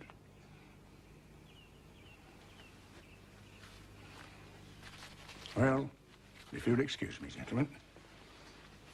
Well, even if you're right about the Countess Bundle, she couldn't have nearly stolen the formula all by herself. She was behind the screen all the time. She says she was behind the screen all the time. Who was the man who climbed down the ivy and took a shot at me? Number 7. All right, who is number 7? I thought of coming to see you, you know. After all, we had a lot in common. You'd lost Jerry, who was my friend. And Ronnie. He was getting rather fond of you, you know. I thought perhaps together we might have found some reason why... What happened, happened. Exactly. What do you think happened to them, Bill? We discovered something. Connected with the Foreign Office? More complicated than that. But surely if they had, they would have shared it with you. They trusted you. Ronnie got nearest to it. If only you hadn't... Someone really evil behind this, Lorraine. I know it. But you don't know. Pity my man Stevens isn't number 7. Got the brain for it. Don't be silly, Jimmy. Sorry. To tell you the truth, there's only one person I'm sure it isn't. Codders. Oh, now look what you've done. Now I can have a few words with Lady Coote. What with my wound and my charming conversation, I've made a complete conquest there. What are you up to? Eileen! What do we know about number 7? He's determined. He's used to being obeyed. He has some sort of position which places him above suspicion. And he's ruthless. There's only one person answers that description. Sir Oswald. I'm going to find out more about him. Oh, my dear. Oh, my dear Eileen, you don't have to leave us, really. Well, I seem to be the centre of some very curious goings-on lately. My father's very worried about me. I think I'd better go and hold his hand. Oh, this little hand will indeed be comforting. But, oh, my dear Eileen, in these days of changed and unsettled conditions, when family life is at a premium, when the old standards are falling, it becomes our class to set an example by showing that dignity, modesty, and filial respect do still mean something. Now, I will confess, my child, my dear child, I have in the past been somewhat disappointed by your levity. I now perceive the earnest beauty of your mind, the butterfly emerging from the chrysalis. It will be a great delight to me, if I may, to help form that budding mind. I have a very interesting new work on political economy. I'll look it out now, and you can take it back to Tchimney's with you. Excuse me? When you've finished it, we can discuss it together.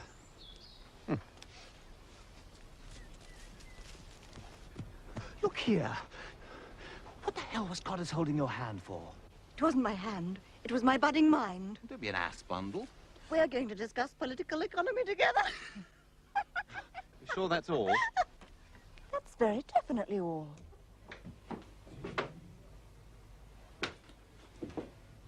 Lady Coote! You know, that was an awfully jolly weekend we had with you at Chimneys. Well, it would have been awfully jolly if it hadn't been for poor old Jerry kicking the bucket like that. Jolly nice girls. I find girls very perplexing nowadays. We're not at all romantic, you know. Why, I embroidered handkerchiefs for Sir Oswald with my own hair when we were engaged. Did you? How marvellous. But I suppose girls don't have long enough hair to do that nowadays. Excuse me. Sir Oswald has sent me to tell you, Lady Coote, there's been a change of plan.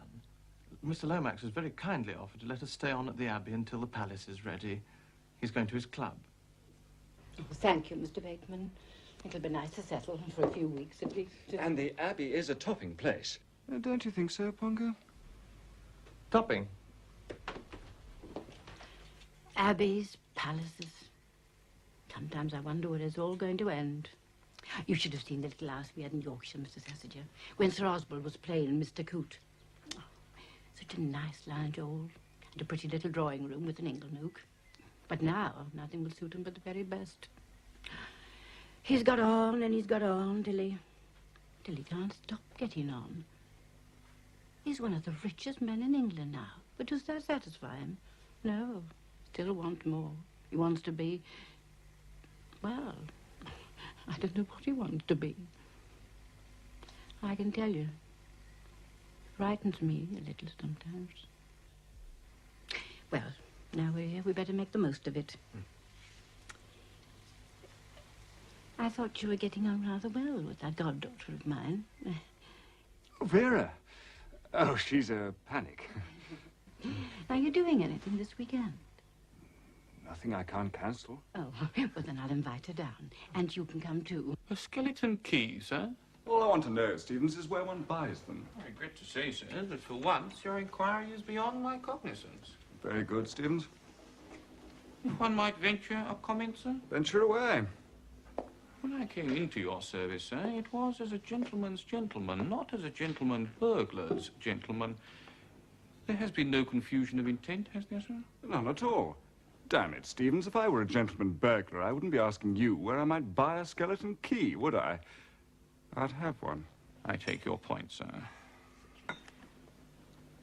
There is a gentleman of my fraternity who drops into the mulberry bush of an evening. Yes? In the household of Lord Mount Vernon, sir. Answers occasionally to the appellation soft-pawed Pete. He might be able to help? I would be most grateful, Stevens, if on my behalf you would approach soft-pawed Pete as a matter of some urgency. Very good, sir. I need it this weekend.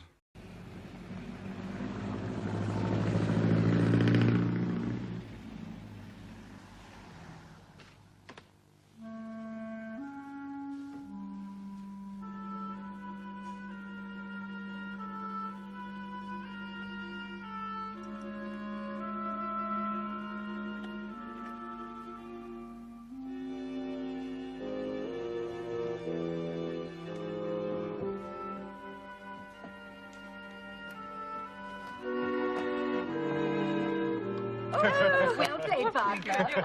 Oh, I'm so sorry. It's the most confounded nuisance having to do everything with the left hand. Every child should be brought up ambidextrous. Like seals, you mean? I think that's amphibious. Ambidextrous means using either hand equally well. It came up in the Times last week, as a matter of fact. 8 across. Double dealing. That was the clue. Rather clever, I thought. Are you, Godpa? Am I what? What Jimmy said. Double dealing. Ambidextrous. That's it. Certainly, I can write with either hand. But not with both at once. Would hardly be practical. No, I suppose that'd be a bit too subtle. You'll never make a bridge player, Mariah. I know, dear, you always say so, and that's another pound you owe Mr. Thesiger. Check those figures we need for Monday, sir. I'm afraid you're right. There's an error at the pre-assessment stage. Which means we'll have to go through the whole damn report. Where is it? All the papers are in study, sir. Ah. In that case, I'd better say good night. This could take till well after midnight. That's all right, dear. The young ones will keep me company. Oswald?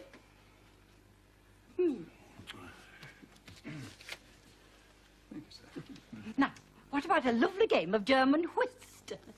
Good night, all. Good night, sir. Mr. Thesiger, would you kindly close the doors? Very draughty, these old abbeys. My pleasure, Lady Coote.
My goodness, Pongo, you did give me a start.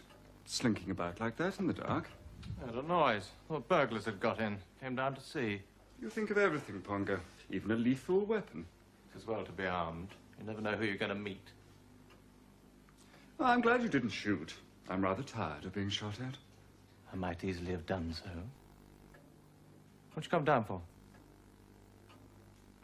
I was hungry. I rather fancied a dry biscuit. There are some biscuits in a tin by your bed. Ah, now that's where the staff work has gone wrong, old boy. You see, there is this... a tin with biscuits for starving visitors on it, but when the starving visitor opened it, nothing inside. So I just toddled down here to find something.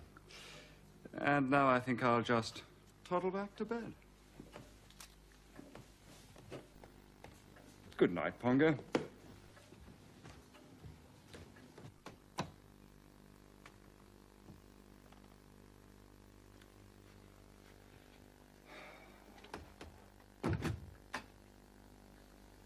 Damn.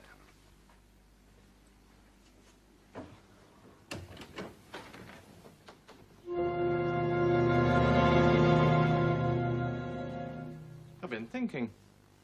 Extraordinary thing about those biscuits. Do you mind if I just... Help yourself, old boy.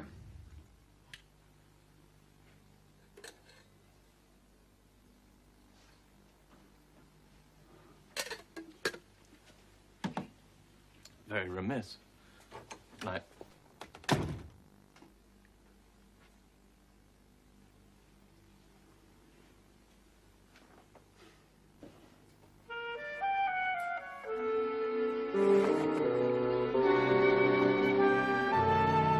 So nothing?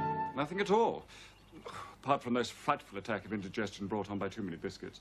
I must say, you do seem to have been awfully clever where Pongo was concerned. There's only one word for him. Last week's crossword, 10 letters meaning everywhere at once. Ubiquitous? But we're no nearer number 7, are we? Not yet, no. Mr. Eversley is here, my lady. Bill? Hope you don't mind. I had to collect Codder's letters from the Abbey, so I thought I'd look in a better in. moment. We're having a council of war. War? Yes, Jimmy spent a thoroughly unprofitable weekend with the Coots. If Sir Oswald is number 7, there's not a shred of proof of it. You think he is? Have you got a better suggestion? Oh, I know. No, Something what? I meant to ask you, nearly forgot. Do you remember that glove Superintendent Battle found, the half-burnt one? Glove? It had been thrown on the fire. Do you remember he asked you to try it on your hand? What was left of it? Why? And Sir George and Sir Oswald were there too, weren't they? He could have asked either of them to try it on. Yes, but of he course. didn't. He chose you. Don't you see what that means? Your right hand was in a sling. By Jove, it was rather odd now I come to think of it. It being a left-handed glove. I mean, Battle never said anything. He didn't want to draw attention to it, but don't you see what it means? The man who shot at you held the pistol in his left hand. And Sir Oswald is ambidextrous. We were talking about it last night while playing bridge. Now will you understand that Sir Oswald is number 7? Oh, but why stage all that comedy at the Abbey when he had the formula before then at his own works? Simple suspicion had to be diverted from him and placed in another quarter. And he's very good at diverting suspicion. He doesn't have to bother. He walked in through that window, 2 o'clock in the morning, wearing his dinner jacket, saying he'd been for a walk. What small Battle believed him? I wonder. Don't despair, my dear child. Took me years to perfect my game. I did try. Yes, I know you did, my dear. It was a very laudable effort. Mind you, I've always thought if God meant women to play golf, he'd have made them differently. Croquet now, that's a woman's game. Very pretty sight, a young woman playing croquet. That beguiling tilt of the head, that graceful curve of the spine. Ruined the game when those short skirts came into fashion. What one misses is the provocative hint of the ankle. Mr. Lomax is here, my lord. Well, tell him I'm not. I'm afraid he saw your lordship practicing as he came up the drive. Oh, really, Treadwell? Well, where have you put him? In the drawing room, my lord. Ah, my dear fellow, my dear fellow. I'm delighted to see you. Absolutely delighted. I won't beat about the bush. I wanted to see you particularly, very particularly. Ah. About Eileen. Eileen? Yeah, Eileen. I think, if I may say so, Caterham, you hardly appreciate the fact that she is no longer a child. Oh, you mean Bundle? Yes. She is a woman, and what's more, a very charming and talented woman. I dare say, but she's very restless, you know. Never content to be in the same place for 2 minutes together. You mean she's not content to stagnate? She interests herself in the questions of the day and brings her fresh and lively young intellect to bear upon them. Now, perhaps, my dear Caterham, you'll begin to get some inkling of my purpose in visiting you this morning. But, dear fellow, you can't want to marry Bundle. Oh, I really shouldn't do that if I were you. Just go home and think about it, there's a good fellow. Count 20, that sort of thing. Always a pity to go out proposing and making a fool of yourself. I dare say you mean your advice kindly, Caterham, but I must confess you do put it somewhat strangely. However, I have decided to put my fortune to the test. Have I your permission to speak to Eileen? It's nothing to do with me, my dear chap. Eileen manages her own affairs.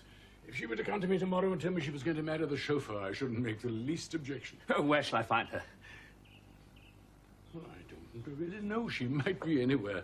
As I told you, she's never in the same place for 2 minutes together. No repose at all. Not much good for a politician's wife, you know. A politician ought to know where his wife is, beside him, wearing the right hat, smiling, leading the applause, not tearing round the country in motor cars, knocking people down and shooting them. Might lose you an awful lot of votes. I beg you, my dear fellow, in view of your parliamentary career, to reconsider. I never reconsider. Eileen's brain and acute political sense cannot help but further my career to our mutual advantage. Well, who knows? With her at my side, I might even get to Downing Street. Mr. Lomax would like a word with you in the house, my lady. Thanks, Treadwell.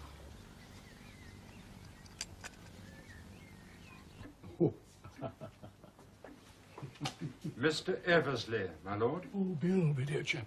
Looking for poor old George Lomax, I suppose. Well, if you want to really do him a good turn, just pop into the dining room and tell him the cabinet's called an immediate meeting. It's really not fair to let the poor chap make such an ass of himself. Well, I've not come for Codder's sake. It's Bundle I want to see. No, you can't see her either. Not just now, at any rate. George is there with her, spluttering horribly at this very moment. What's he saying? Oh, some damn nonsense, I suppose. Never speak too much, that's my motto. Just grab the girl's hand and let events take their course. What course? Yeah. He's proposing. Proposing? Proposing what? Marriage to Bundle. Can't think why. And it seems to me that he's reached his second childhood. Second time round, too. Can't explain it any other way. Proposing to Bundle? The dirty swine at his age? He says he's in the prime of life. Well, he's decrepit. He's senile. Well, he's just 5 years younger than I am. Hello, Bill. I say, what's the matter? You don't look your usual bright little self. But I'm worried. I was worried anyway, but something turned up that gave me a jolt. Has anything very extraordinary happened, William? Something damned odd. I can't make head or tail of it. 7 Dials business? The 7 Dials business. I got a letter this morning. What sort of a letter? A letter from Ronnie Devereux's executors. It seems he left instructions. If he was to die suddenly, a certain sealed envelope was to be sent to me exactly a fortnight after his death. And they've sent it to you? Yes. And you've opened it? Yes. Well, what did it say?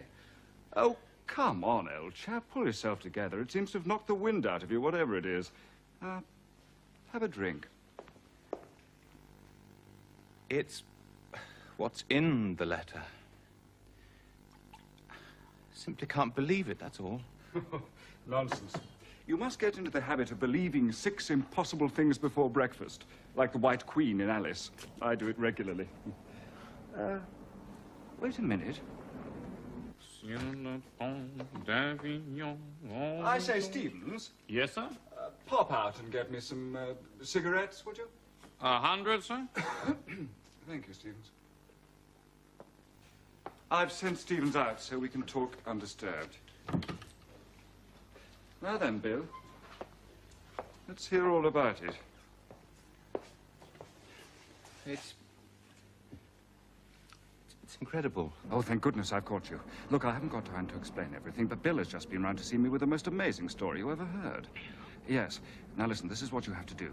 Come up to town at once, go straight to the 7 Dials Club and get rid of that footman fellow. Alfred, you leave that to me. Then watch out for me and Bill. Oh, don't show yourselves at the windows, but as soon as we drive up, let us in at once. Wish I knew what it was all about. I'll explain when we meet. And I'll tell you this much. We're going to get ready the hell of a surprise for number 7. Alfred, I've come to warn you. The police are looking for you. There's a warrant out for Mr. Mozgarowski. And the best thing you can do is clear out as quick as you can. Here's £10 to help you get away. I should say you've got exactly 3 minutes. Oh, my lady.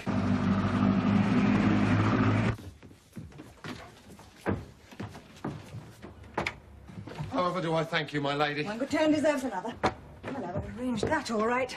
Oh, was it necessary to be, well, quite so drastic? Safer. I don't know what Jimmy and Bill are up to. Well, we don't want Alfred coming back in the middle of it and wrecking everything. Well, they've wasted no time then. Here, I'll open the door for them. Stop there a moment, Bill. Blow the horn if you think anyone's watching the place.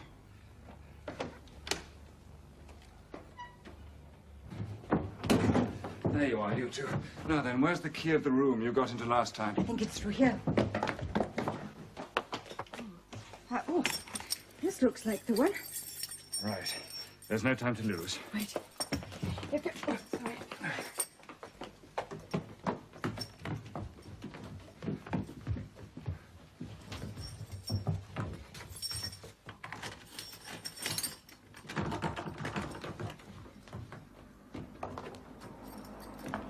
It's through here.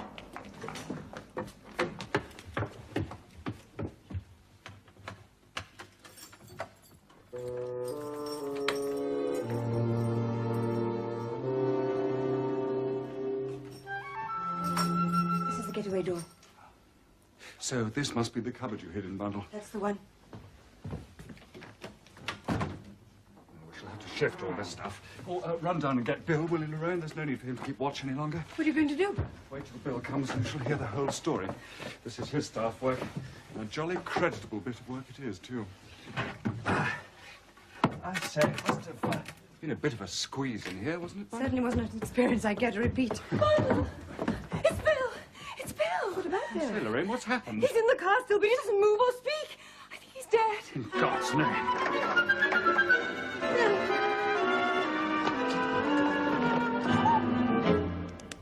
don't understand it. But he's not dead. Look here. We've got to get him inside. Thank goodness no policeman comes along.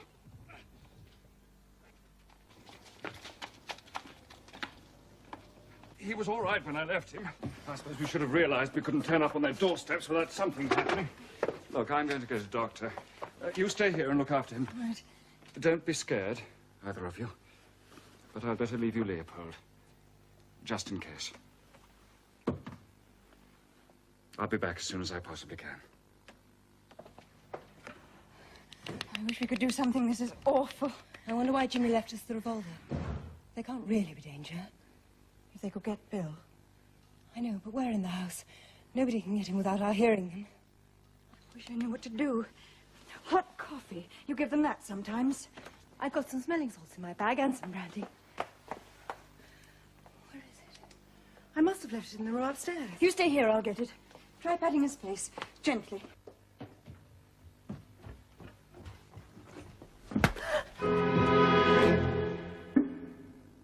Darling Bundle. She's dead. I know she's dead. Oh, my darling Bundle. I do love you so. Bundle. Oh, my darling one.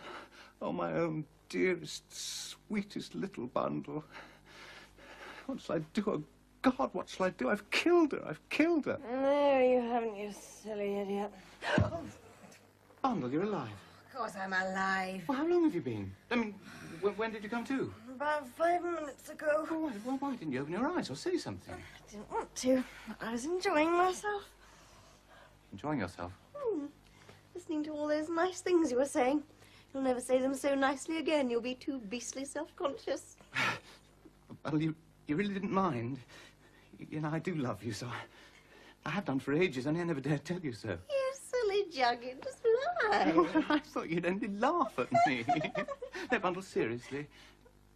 Could you ever bring yourself to? Could I ever bring myself to what? Would change your mind and marry me instead of that fatuous ass Codders? You think I'd marry a fool like that? You mean you haven't? You don't? I haven't and I don't. Oh, then please marry me, my own darling bundle. I know I'm awfully thick-headed, but I do love you so. Oh, Bill. Oh. Now, do let's be sensible. I got a rocking head and I've been nearly squeezed to death by you. I want to get the hang of things now. Where are we and what's happened? We are locked in the upper room at the Seven Dials. And you are not going to believe what's happened. If you do believe it, you're certainly not going to like it. Why? What has happened? Well, I better just tell you. I've sent Stevens out so we can talk undisturbed.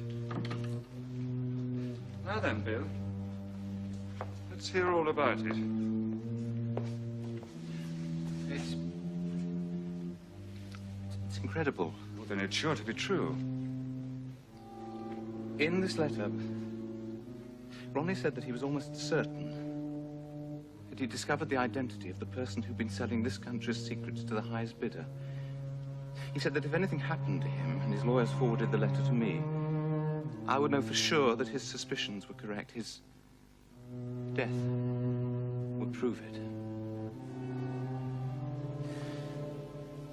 When we all went down to Tchimneys that weekend, Jerry Wade told Ronnie that he was almost sure he knew who it was, but he didn't name the person. Jerry was murdered. Ronnie was sure he'd been murdered by a member of the house party. That's why he fixed up that trick with the 7 clocks on the mantelpiece. He got us all in there one by one. And Ronnie was murdered. Ronnie also said that he was on the point of confiding in you, but something held him back. In the letter, he names the person he suspected. Does he, by Jove? That's why I've come to you. I want you to tell me it isn't true. I've said, Bill, you must learn to believe 6 impossible things before breakfast. Why, Ronnie's last words were 7 dials, tell Jimmy Thesiger. Exactly like that. Getting sleepy? It won't be long now before you're all together again. Ronnie and Jerry and good old Bill. You should be dead. Why aren't you dead? I only look an ass. I poured the drink away while he was out of the room. He's out there now, doing what? Planning what? He thinks you're dead and I'm nearly dying. He won't stop there. He'll get what he wants. Not if I can help it, darling. Huh?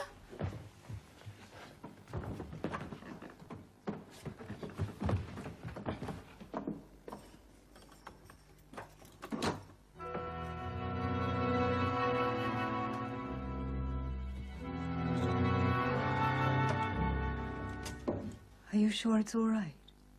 Oh, yes, I hit her pretty hard. Are they? Well on the way. But hauling Bill upstairs has done my wounded arm no good at all.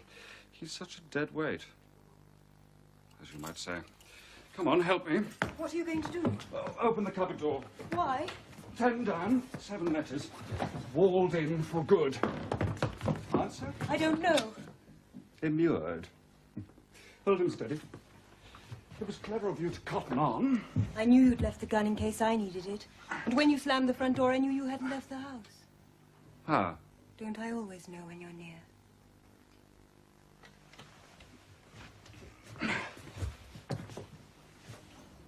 There.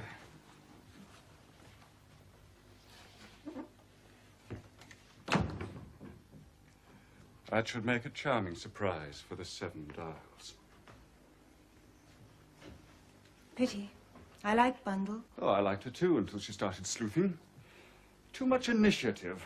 Not good for a girl. I like Bill, too. More than me?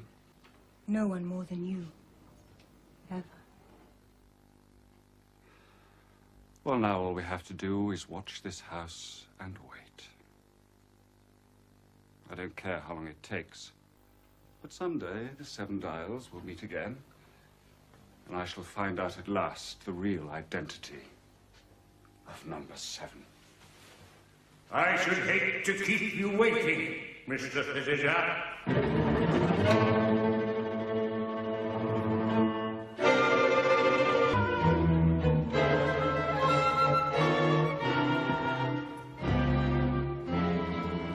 I wouldn't move, any of you. This is trained on your precious number 7, and I will use it. Oh, he will use it, but not until his curiosity has been satisfied. If you have been waiting for me, Mr. Thesiger, I, for my part, have been waiting for you. A man who kills as lightly and ruthlessly as you do. And for what reason? Profit. Isn't that your motive, too? Not your kind of profit, Mr. Thesiger. Oh, you don't think I did it just for money, do you? Although I must admit it made life a lot more pleasant. No. No. I did it for pleasure. Something to make the blood tingle. Everyone thinking, what a jolly nice young man. What an ass. What I really enjoyed, what I loved, was manipulating everybody. Making events fall into patterns, my patterns, and always getting my own way. And now, I'm going to get my own way once again. I'm going to rip that mask off your face, number 7. And then I'm going to kill you. You can't kill us all. Only you. The rest of them can wait. Come here, number 7. Come here. Who are you? Who do you work for? What do you want? You'll never know!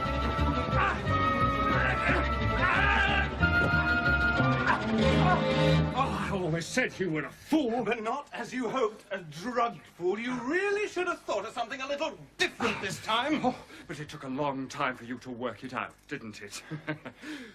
Oh, and you never even began to suspect, did you? No. All right.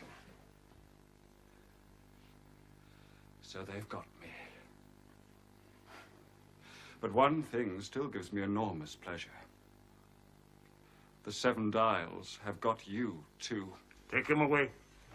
What are you going to do to him? An eye for an eye.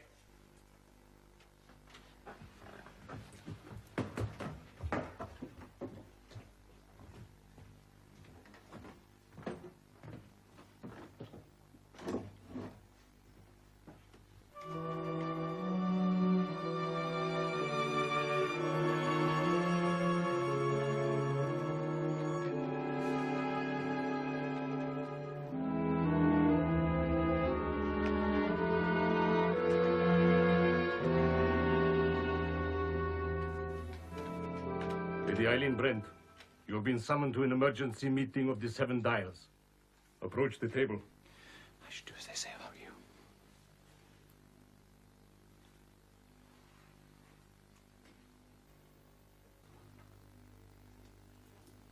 Lady Eileen, you have been present unasked at the secret councils of this society.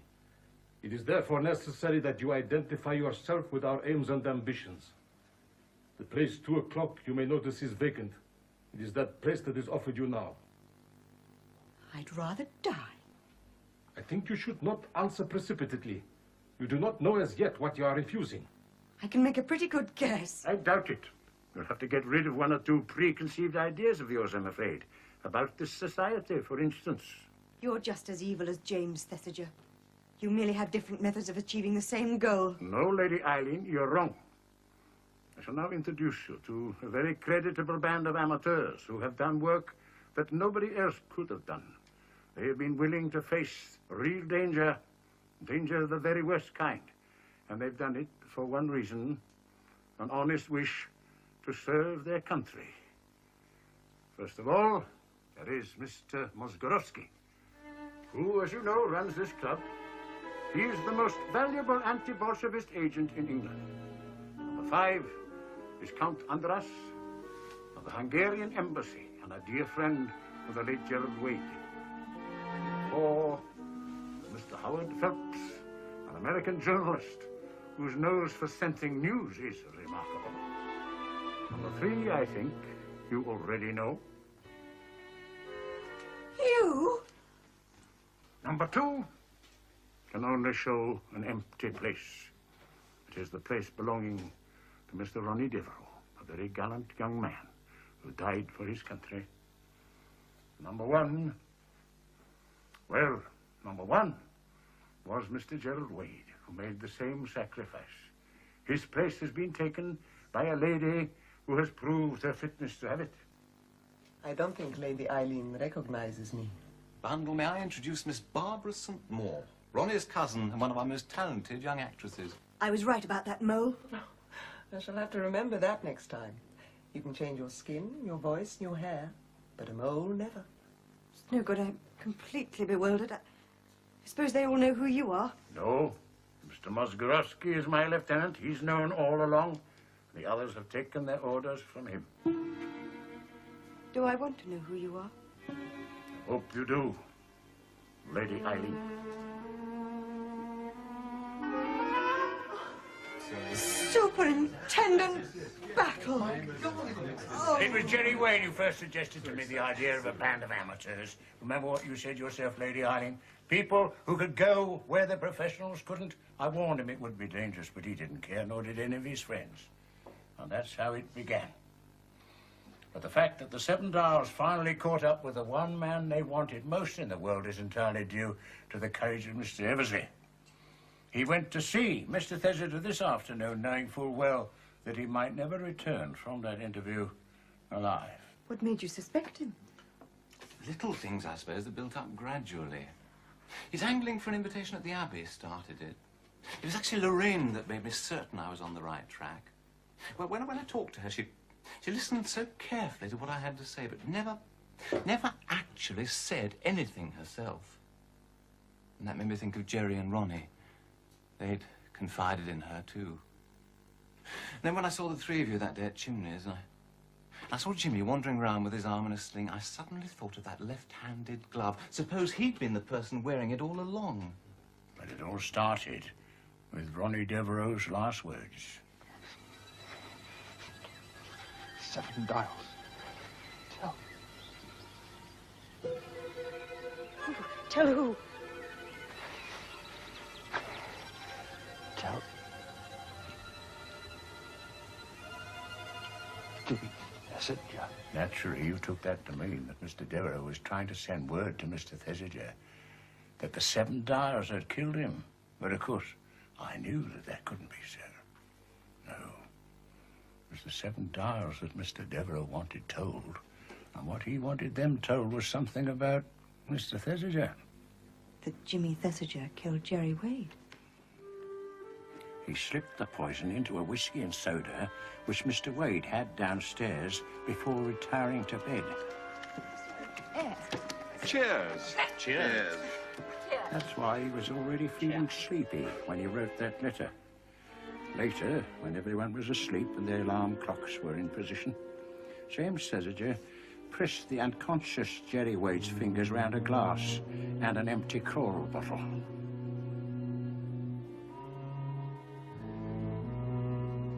And left them by his bed.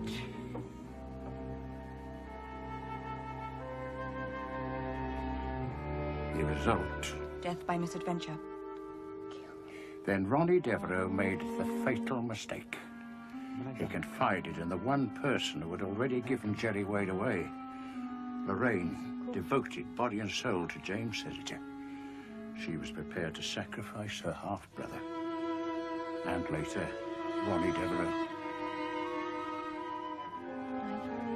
So, When are you going to arrest Sir Oswald? Sir Oswald?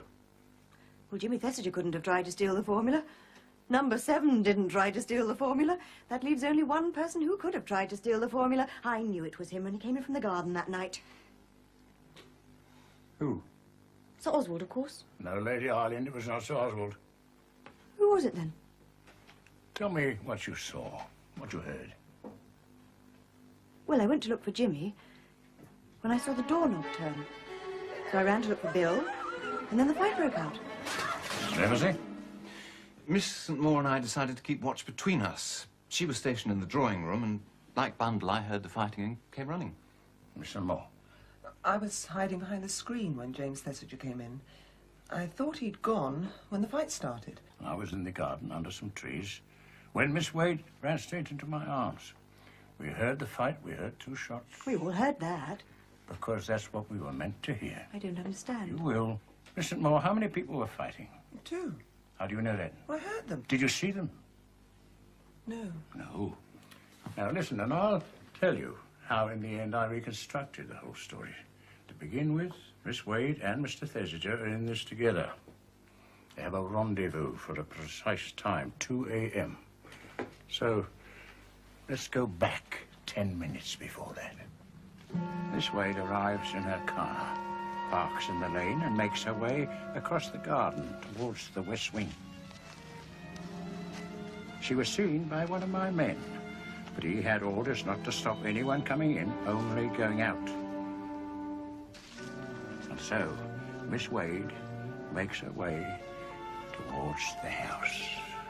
Now we come to Mr. Thesiger.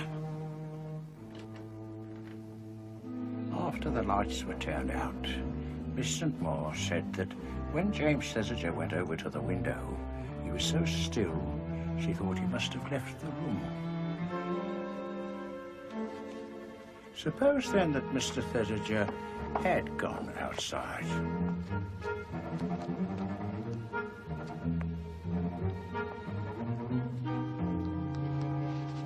Where next? Up the ivy.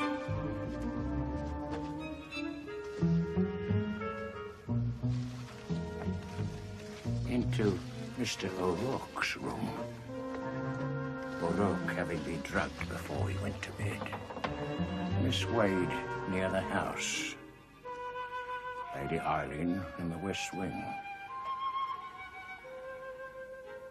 And me in the garden.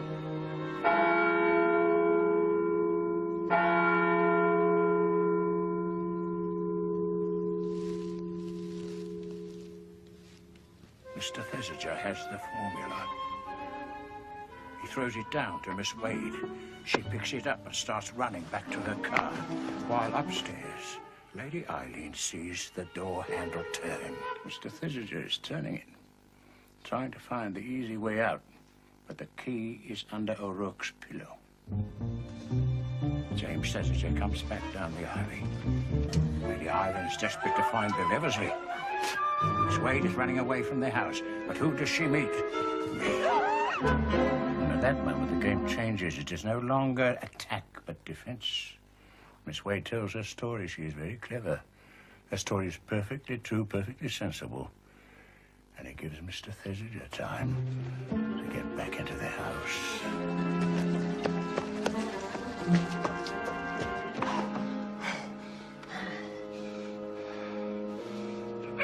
Where he proceeds to fight himself. You see, he has to establish an enemy. His own automatic, bought the day before, is fired at an imaginary assailant. The Countess knows to what effect. You all heard it. Then Thesiger played his masterstroke. With his gloved left hand, he takes the Mauser and shoots himself in the right arm. I heard the shots. Miss Wade heard them. We ran to the house. James Thesiger now only has a few seconds. He flings the pistol from the terrace.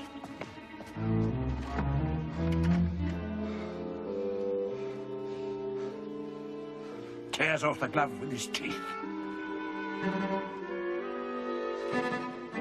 And throws it in the fire.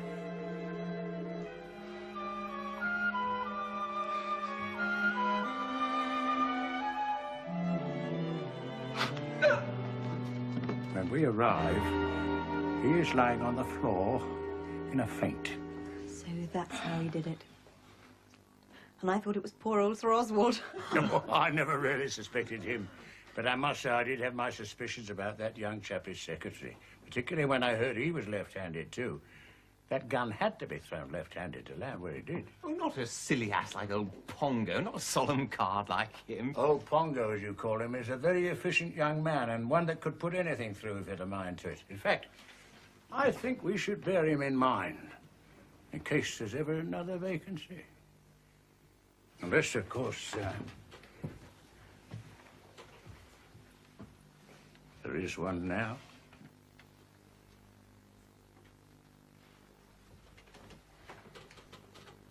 Count me in. I'm ready for anything. I say, should you be drinking and all that? I mean, after what happened to your head? Very good for the head, champagne. Perhaps I should pour it slowly all over myself. You shouldn't go around letting people hit you over the head, you know, Bundle. You really shouldn't. It's very bad for the brain. It was Bill who hit me the second time. Well, why did you hit her? Usually all you have to do is to speak to her. She's perfectly amenable. Yes. Why did you hit me? There was no time to explain. I couldn't run the risk of your not being able to keep quiet. It might have been the end of both of us. It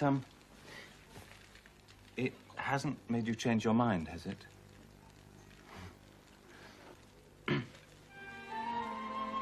Sir, I know this is going to come as a bit of a shock to you, and I'm simply rotten golfer, but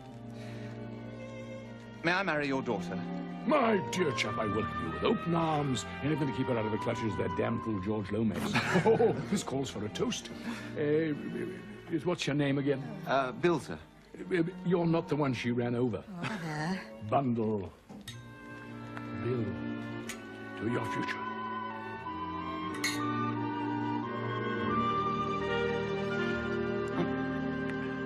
Sir, there's only one thing. Something that's always puzzled me. Why is she called Bundle? You'll find out, my dear boy.